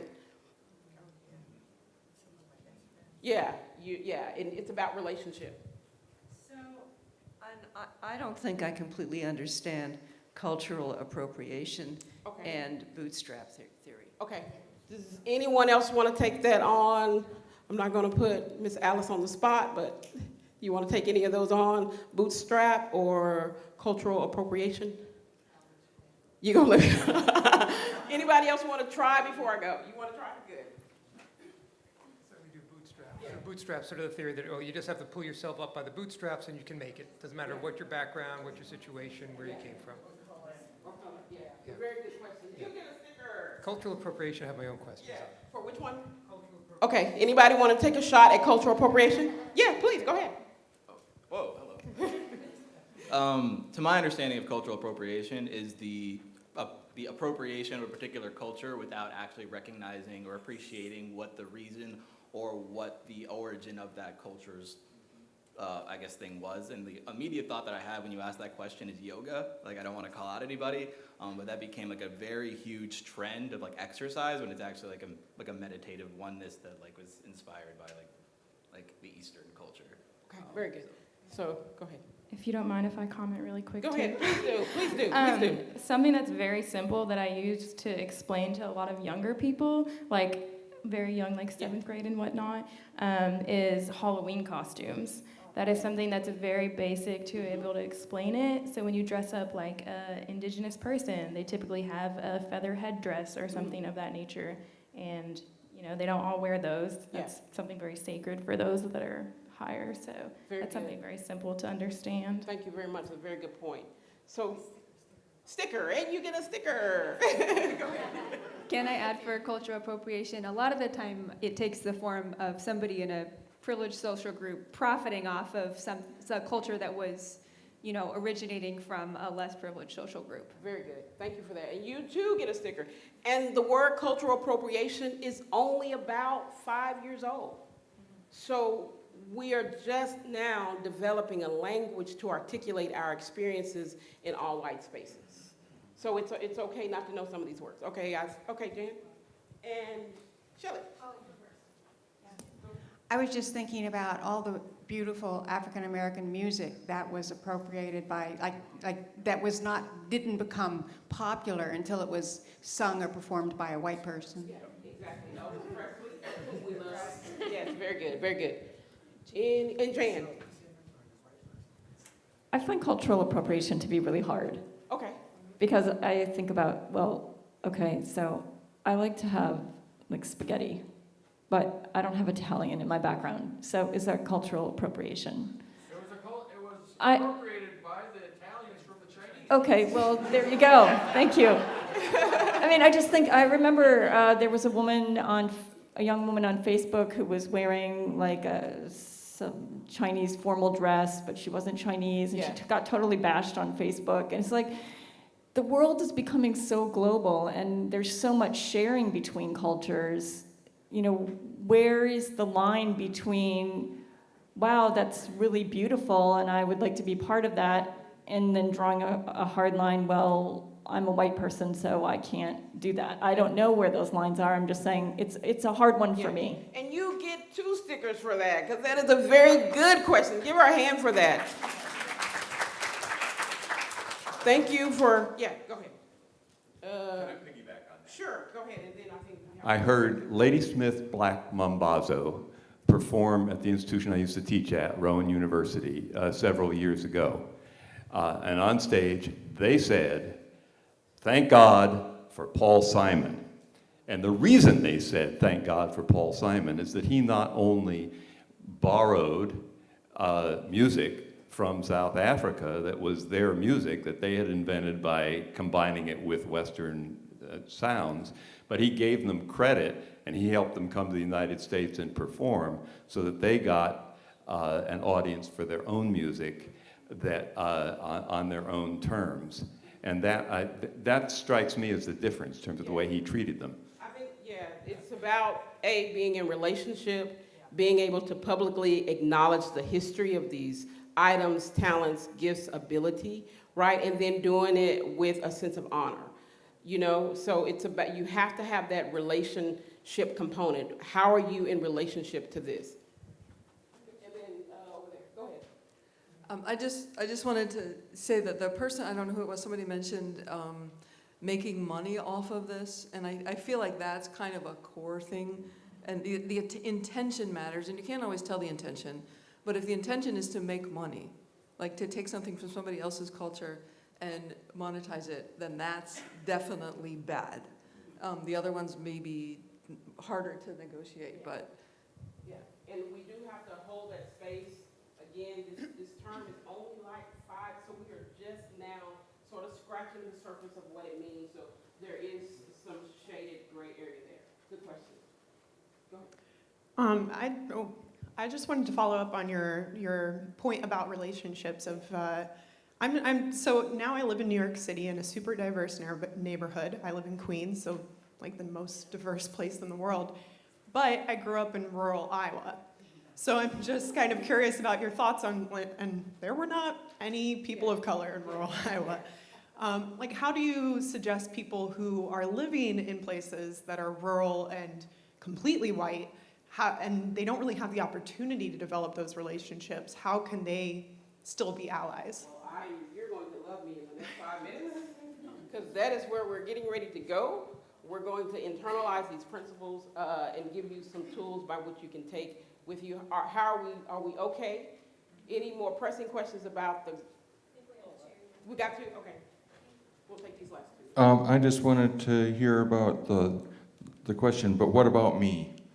Okay. So again, and that kind of correlates with the self-appointed ally, the paternalistic. That's the sense that there is no room in this space for you to talk about your experience without me being able to talk about my experience. And when I talk about my experience, I'm going to remind you why your experience shouldn't be on the table.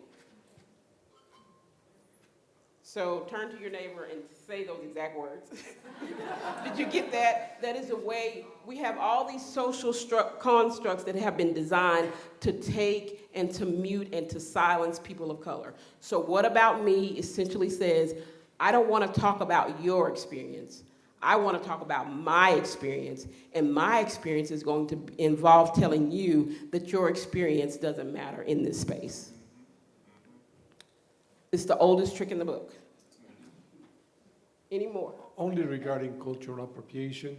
I completely agree in the idea that sometimes it's very difficult to draw the line, but they're products or items that belong to the international culture, if you want to call it.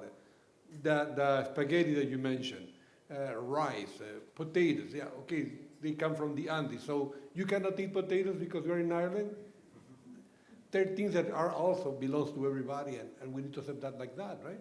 I think that's a good point. And again, the word is so new that we are developing a way to understand it. But you cannot go wrong with knowing your history and giving honor to those cultures who haven't had a center on the stage to tell their stories. Even if you get your potatoes from Ireland, right? Jan, as a practical guide, I have a hanbok, which is a traditional Korean outfit for formal affairs. I would look like a silly person if I wandered around out of context because I wanted to wear that. I was invited in so I could participate in my wife's side of the family. So I think an invitation in by members of the community is a good start for any kind of cultural appropriation Yeah, discussion. very, very good. It's about relationship. Any more? Okay, 2 more, and then we'll move on. 3 more, and then we'll move on. I just wanted to follow up on the what about me? Yeah. Because I think where we see that very frequently is all lives matter. Yes, thank you for bringing that up. And she gets a sticker. Thank you for bringing that up. Thank you, thank you, thank you. Go ahead. Hey, so I have a practical question. Okay. I thought I heard on the radio or something about white savior, the white savior complex being sort of part of the role of when you have like a white person go into a predominantly African American school and teach, and how it's really better if, you know, you'd have more black teachers and you wouldn't have basically a white person in that role. So I live near Detroit, and my school system is very well funded, and Detroit public schools are terribly funded. So like last year, I traveled to Detroit, and I tutored the 2nd graders there because if they don't pass the reading test in 3rd grade, they get held back. And I heard that the teachers across Detroit were really worried. Most of the kids that I tutored were people of color. A lot of them are Middle Eastern and whatever. It's a very diverse school. But, and there are white teachers there too, but is that offensive in any way for somebody who looks like me to wander to Detroit rather than my own neighborhood school and volunteer there? I mean, I assumed it was fine, but wondering what... Well, first I want to thank you How that for works. bringing that up and for that level of transparency. Thank you for that, man. And I'm going to answer it to the best of my ability, and then if there's somebody else that wants to chime in, please feel free. So there are 2 things that are on the table. The shortage of African American teachers, the Detroit public school system, and your willingness to say, hey, I see a problem and I'm going to fix it, right? And so my first question would be, where's the relationship? And what I assume you would probably say is that I am a teacher, and because I am a teacher, I am passionate about education, and I'm going to make sure that all kids, right, have what they need, correct? And so for me, that would be the kind of balance, is that as an educator, you serve on the front line, and that as an educator, you're filling the spot of an educator. That's how I would answer it. Miss Alice, you want to chime in? Yeah, she's an educator. She said she would be there also, so that's how I would answer it. So good job, and thank you for your service. Appreciate that. From Detroit. Good on you. Yeah. Give her a hand and give her a sticker, please. Oh, I'm just like to the white savior complex, very honestly, that's amazing for you to do because I assume you have an education background, so you're going into somewhere that's a need. And something that I'd learned because I'm a former Peace Corps volunteer, and no, it's okay. When I went to Peace Corps, I did that right out of undergrad. And in a way, there is a white savior complex in that because me as an undergrad who just no job experience whatsoever, going into, in my case, an African country to say yes, I have all the information to teach this African culture how to grow things when they have been in that foundation for centuries.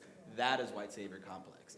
And if there's actually this group on Instagram called @No White Saviors, which addresses this exact thing, where they're currently going through this woman's Instagram who did pretty much a similar thing, but she went into a hospital and started doing surgeries with no doctoral experience whatsoever. And on record, there's actually I don't want to say that right now in front of all these people, but she's done a lot of harm, and because she has no experience in that, like they're challenging, like this is the embodiment of a white savior to go into a field that you have no experience in, thinking that you're better because you are white. So. Okay, I think was it you, and then we'll move. Okay, Except go ahead. it's moving on, if that's all right, to the next. Moving on to the next thing. Okay. Yeah. Okay, thank you so much. Okay, go ahead. I was living in Guatemala, and some not Mennonite, the guys that go around, the missionaries, Mormon missionary, a Mormon missionary young woman had been working with the local farmers and trying to get them not to drink because they drank a lot and that was part of their lifestyle. But she was she said, I really think I've got it. And then a festival came up, a big festival in the whole town. The whole town stopped and there were all kind of activities and a lot of drinking. And she saw the people that she'd been working with for months and months all drinking and getting drunk. And she was the epitome to me of the white savior complex, that she thought that her coming into that town and talking to them and trying to get them to stop drinking, she felt like such a failure when their history was years and years of that. Yeah, and that was the white, I saw that as completely the white savior, that she would, yeah. Thank you, thank you. So this may actually tag on and segue into the one that I'm most likely to be guilty of for myself is thinking that good intentions are enough. Ooh. So when I struggle with that, I mean, I think maybe a lot of people in this room actually probably struggle with that. Yes, so. and thank you for bringing that up. And I want to monument that statement. I was hoping that somebody would bring that up. And yes, you get a sticker. Yeah, and you get a sticker too. Yes. Yes. So this is why we are here, right? Because we realize that just being passionate about diversity and inclusiveness is not enough. We actually have to spend some time educating ourselves, building our cultural awareness, to be able to not just be passionate people who want to just, oh, I just feel so, but actually being able to move from debate to discussion to dialogue about this. Once you move to that dialogue point in your life, the whole world looks different. And there are deeper depths to the dialogue as you get older and get more skilled and get more proficient at cultural awareness. So are we ready to transition and go to the, so we're feeling pretty, okay, so Toolbox for chapter diversity preparation. I am going to make your day. Can you go back, hit it, and then go, and then, okay. Go to the next, go back to the same slide, but each one of those should have a graphic with it. You want me to keep going back? Go back to the last, to the one we were at, yes ma'am. There you go, keep going. Keep going. So we've kind of, yeah, and then one more. Okay, so maybe it didn't do the graphic, no problem. Okay, so we've gone kind of out into the deep. So I'm literally getting ready to change your life. It's there. Is it there? Okay, there you go. So I'm getting ready to change your life in 5 minutes. In the next 5 minutes, your life will be drastically changed for the better. In the next 5 minutes, I am going to tell you exactly what works. Because I know. Because I know. So I'm getting ready. Are y'all ready? Let's take it. Y'all not ready for this. Y'all don't look like. Take a deep breath. In through your nose, out through your mouth.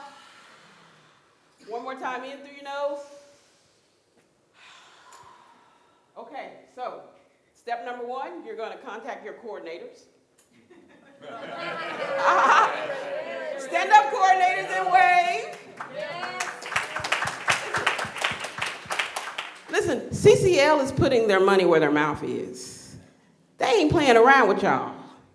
You got 2 diversity coordinators hired to help and assist chapters in doing the work of building bridges and relationships. Give CCL a big hand.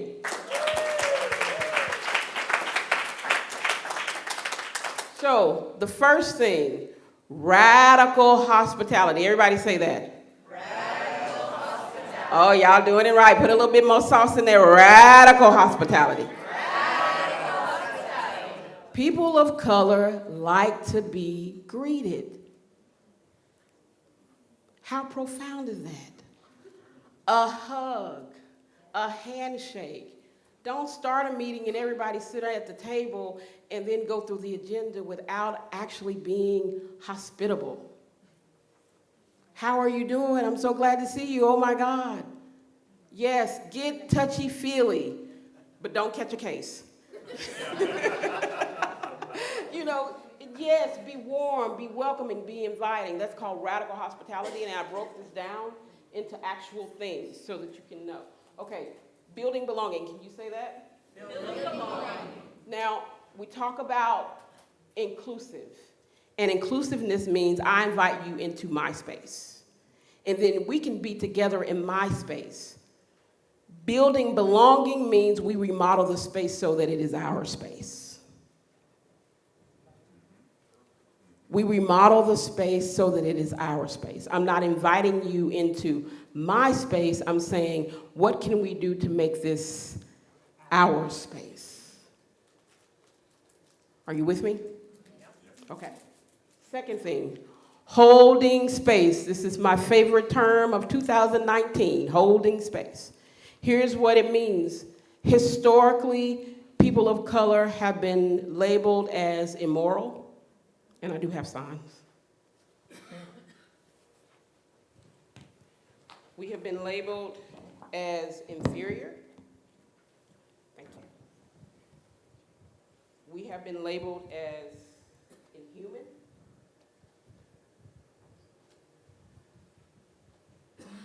We have been labeled as violent. We have been labeled as immoral. This narrative walks into the door before I ever come into your organization. This narrative, my name has 2 Y's and an H and an A. So this narrative walks in just when some people read my name. So before I actually get the job, I first have to prove to you that I'm none of these things. And then when I get the job, and now I'm into your space, I have to prove to you every day that I'm none of these things. And you find microaggressive ways to tell me that I am inferior, inhuman, immoral, and violent. Are you with me? Inhuman, inferior, immoral, and violent. So when you hold space, what that means is that you begin to recognize people of color as capable. And so when they step into your space with the leadership ability, you say, I have a space for you. You begin to recognize people of color as moral. And when there's an opportunity to do something, to lead, you say, I've been holding space for you. When you see people, when you see them as capable and willing, you say, I've been holding space for you. I want you to try this. When you see them as human, capable of love and compassion, you say, I've been holding space for you, and I want you to try this. We have not been taught to see people of color as leaders because there's a historical narrative that goes before us. We're here to destroy the narrative. We're here to give tools so that that narrative is no longer working within you. Give them a hand. Thank you all so much. So any questions on holding space? Y'all got it? We're good? Okay, so the next one is believing people of color. If I am immoral, that means I am incapable of telling the truth. So when I come to you and I share with you about how I experience, what I experience in navigating your all-white space, you're going to be tempted to debate with me. Because historically, you've been taught that I'm immoral, inferior, inhuman, and violent. Believe, people of color, when they share with you their sacred experiences, this is how I experience whiteness in your space. This is how I experience racism, marginalization, microaggression. Believe them. Believe them. Society teaches you how to brush your teeth. They teach you how to say thank you. They teach you how to open up a door for your elders. They teach you all of the, but they don't teach you how to listen and believe sacred experiences of self-worth. Believe, people of color. Doing okay? Everybody understand that? Go ahead, Jen. Can you go back to holding space for just a second? Okay. I was just thinking of something that Soniyyah and I've talked about sometimes, Yeah. is the idea of the unicorn. Yes, yes. Yeah, and I am going to get to that. Yeah, I am going to get to that. Thank you, Jan, for bringing that up. Time, just 4:30. Okay, we're good. Okay, so. Okay. I wish I would have brought my bell. I normally have a bell because this is going to fall. This last one is going to fall across your ears. Let's breathe before we talk about it, shall we? In through and out. One more time. In deep and out. Okay, so what I am about to say, and you should have your pens out for this, this is going to fall across your ears very strange. You're going to hear it, and you're going to instantly, it's going to be hard but I'm going to say it, and then we're going to unpack it, okay? So enter into countercultural spaces. A countercultural space is not a cross-cultural space. When you go into cross-cultural spaces, you have an experience, right? Here's the definition of a countercultural space. It is a space where white is not always right.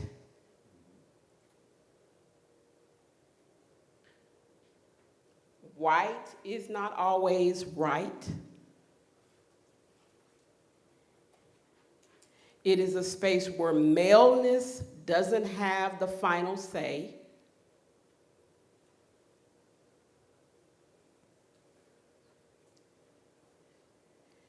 And it is a space that centers the voices of the people who live at the seams and the margins. It is a space that centers the voices of the people that live at the seams and the margins of society.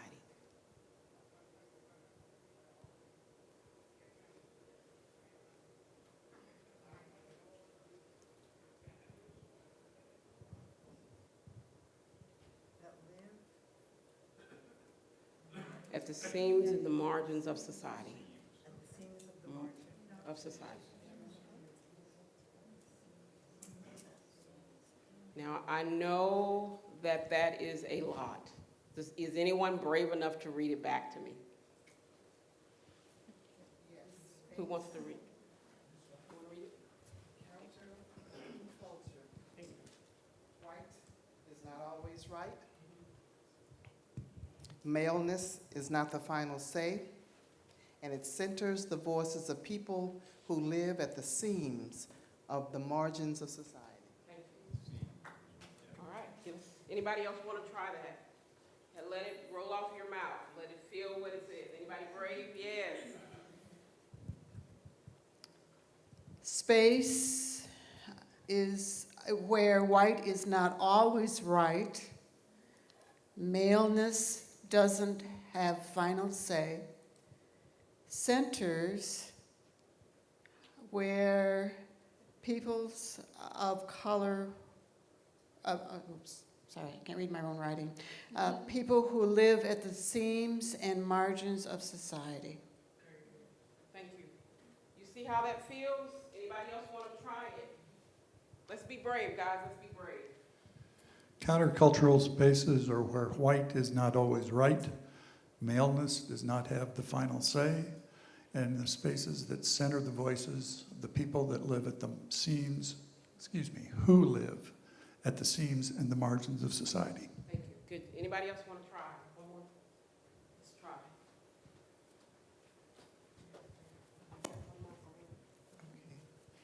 A counterculture is where white is not always right, maleness doesn't have the final say, and a space that censors the voices of people who live at the seams and the margins.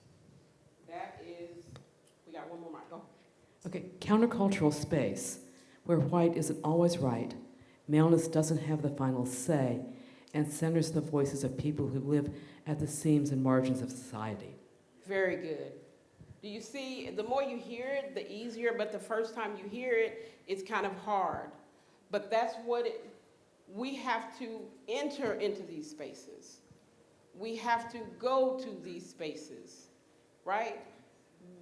Live among them, listen to them, be a part of them. Now, you might think, oh, well, that's hard. Give me 5 minutes. 5 minutes. In 2015, I left the church. I left my church, and I went and I laid on my best friend's sofa for about 6 months, because I thought I spent my whole life in church. Church is all I know. And the church was not radically hospitable to me. The church hurt me, and I left. And I laid on the sofa for 6 months, trying to figure out what am I going to do with my life. I had a friend named Robbie Wilson in Fort Smith that said, come to the CCL meeting. I have been in the ministry for over 20 years. I am skilled at my craft, graduated top of my class. I love the church, and I left it. And Robbie Wilson said, come to a CCL meeting. I went to a CCL meeting, and from day one, this is what I experienced.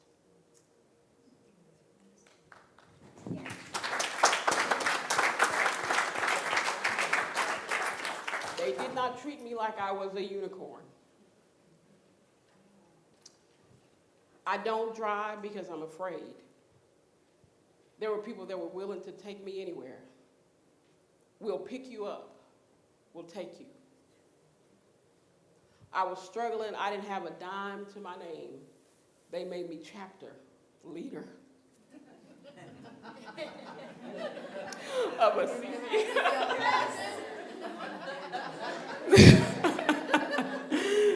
The church didn't want me. The church didn't want me. But CCL said, we'll make you leader.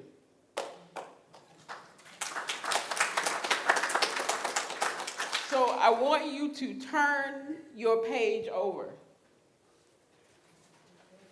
Your diagram over. And there's a name at the bottom of that page. And I don't know if Madeline wants us to share our story. We'll save that for later times. You want me to share? Okay. So, I came to my first CCL National last year. And I had an experience and I left crying. Shelly and Jan followed me out. And they said, Soniyyah, well, what's wrong? I said, well, I'm probably being kind of sensitive. I just can't, this experience, And they said, tell us what's wrong. And I said, this is what I experienced. And I said, but don't worry about it. I wouldn't, I understand. And I was perfectly fine with just going home and saying, well, it wasn't what I thought it was going to be. Shelly and Jan called Robert. We did not make it back to Arkansas before we had established a meeting. Shelley reached out to Madeline. Madeline called me not once, not twice, but 3 times. And then she asked me if I would speak and say a few words on diversity. Come on, CCL. Come on now, that deserves a hand clap.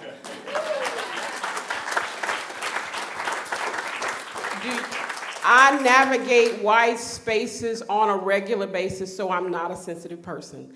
I've written tons and tons of emails saying, please believe me, and no one has ever responded. Madeline, do you understand, was the first person in a position of power. I've been to church 20 years. Do you see why I'm not trying to recruit people to church? I'm trying to recruit them to CCL. I have been in the church for 20 years and I have written thousands of letters saying, please, somebody, can you hear me? I believe this. No one ever responded. In fact, we were on the phone and I said to Shelley, I said, listen, and Jan, I said, I know we got together, we crafted, not only me, but Robert and Shelley and Jan and Chris, and we crafted this letter, and I'm crafting the letter, I'm thinking, these white folks are serious. But my experience was white people are not going to respond. And so I remember literally telling Jan and Shelley, I'm like, they are not going to respond. And Shelley and Jan, full of courage, and said, if they don't, then we'll go higher. What? If you don't get a response, we'll go higher. And if we still don't, we're going with you all the way. So I want you to know what CCL is cultivating in this space. It's not just that they've hired 2 diversity coordinators. It's greater than that, right? So turn your page over. And I am 3 minutes from being done. This right here. And who wants to read that itty bitty writing at the very bottom? Yeah. It should be. It's some writing right at the bottom. Anybody want to read it?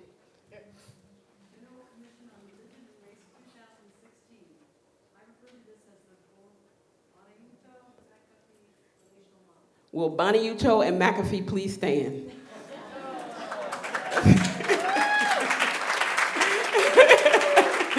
Give them a hand. These 2, I knew nothing of environmental justice. I did not come to the work because of the environment. I came to the work because 20 years of ministry, of working with church folks, and no one ever did these things. But they did it. Thank you for your time.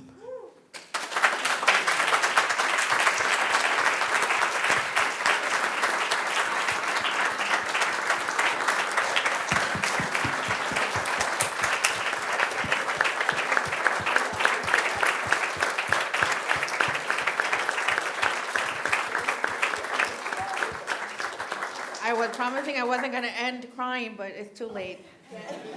I'm a softie. My apologies. Soniyyah, you are loved, darling. Okay. That's all we got for you, huh? You survived. Training. Go you. Okay, so we placed all the materials just in case you miss any of the handouts. They're inside that link. In case you need them, you can share them in your chapter. You can do whatever you need. They're all in that space. Any questions about diversity moving forward, send it to us. That diversity email goes to Princella, goes to Clara, goes to me. And we will answer whatever questions you have. If you have anything that you want to do in your local chapter, let me know. We want to be able to start some things where we have discussions at regional conferences. Continue those discussions because we've been having them for a while in different spaces. And keep me updated. I tell this to people all the time. If you don't tell me, I don't know. We have 450 plus chapters. That's a lot of stuff going on. So in order for us to help you properly and to know what's going on, let us know. Even if it's just a line, this is what happened in our chapter this week, or we had this breakthrough, or this happened, or we need this. We want to be able to know. Yes? Can I say really quickly for those who are trying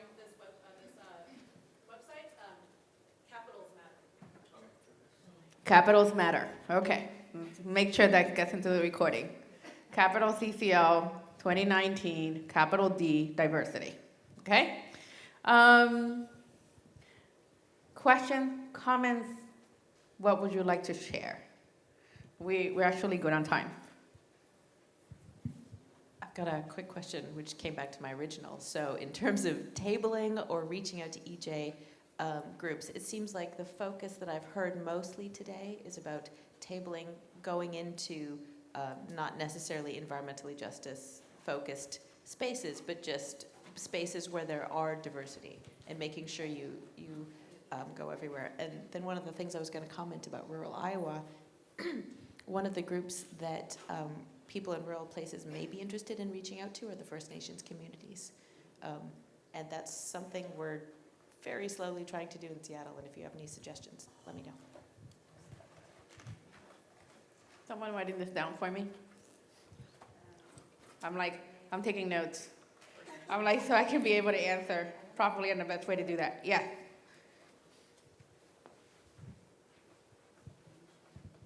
Okay, so, I've been looking at this, this diagram of the iceberg, and one thing I've been thinking about is that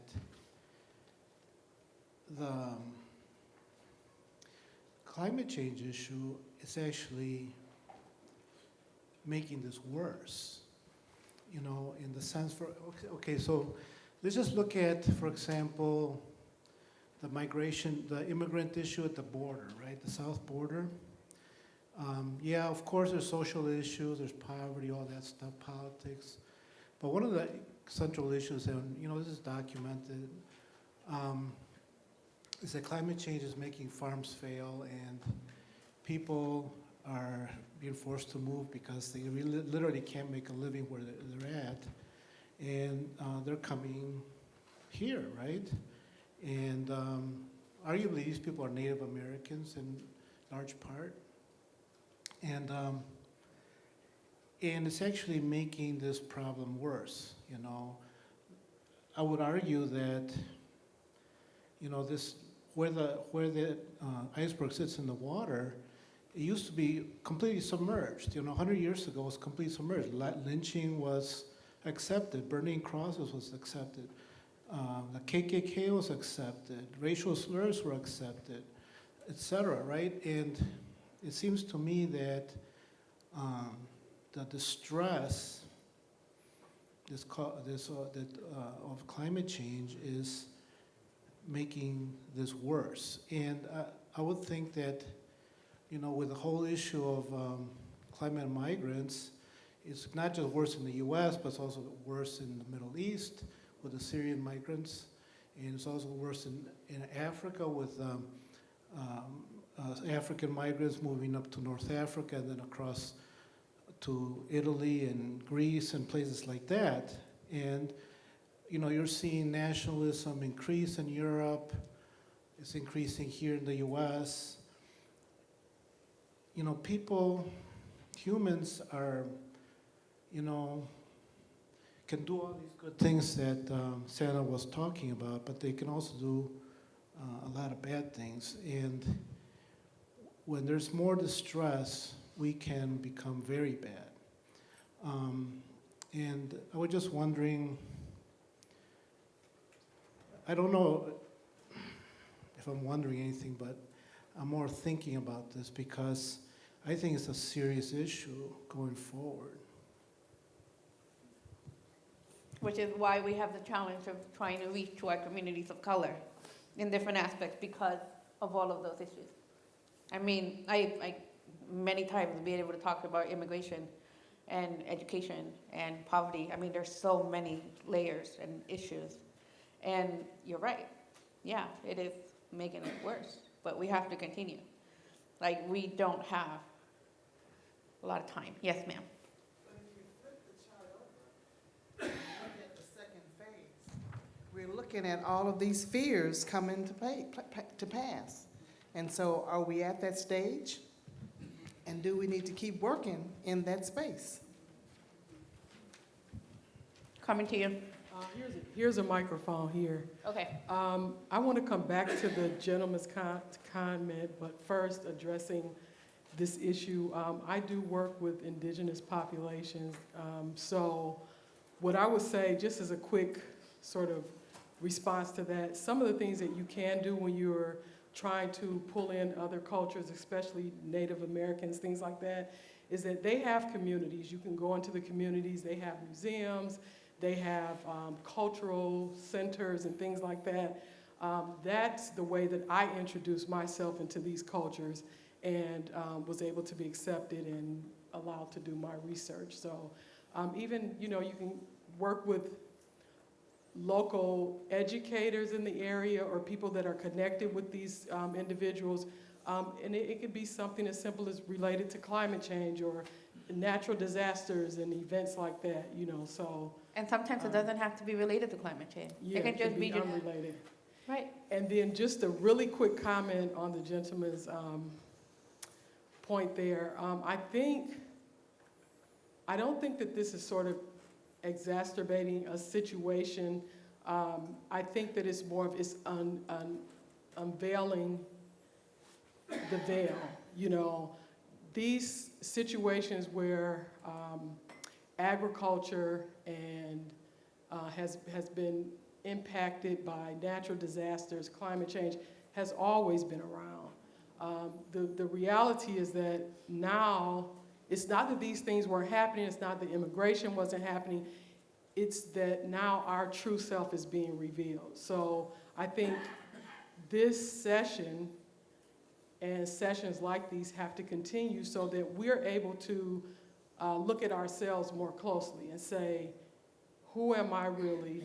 Am I ready to accept immigrants? Am I ready to accept? Because once we start to say we're ready to accept immigration for whatever reason it is, we'll change policy.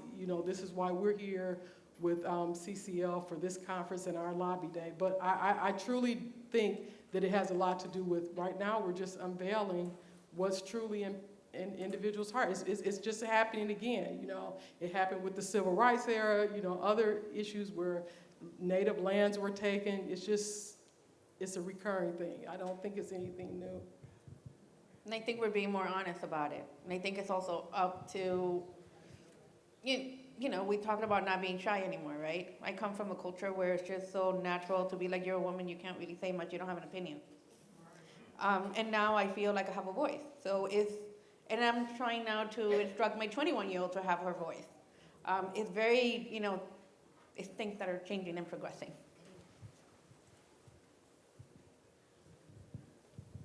Yes, I would like to say as well, climate change does, it's taking effect on people mentally, physically, emotionally, and financially.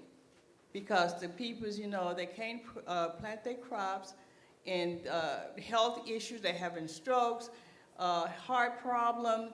So it's because of the climate, because lately here, the weather has gotten so, really bad. Heat-wise, rain and wind and all of that. So people are being affected by that, mentally, emotionally, physical, financially. So it is taking a toll, and I think people are recognizing that now and trying to come up with a solution for that. And I think we all should get involved and see what we can do, because this is really serious now. Thank you so much for your comment. I can only say thank you so much for being here, for being in this room, for having this dialogue with us today. I'm going to take the slogan from the Latinos Action Team, Pa' adelante. Thanks again, guys, and don't forget to send us a message.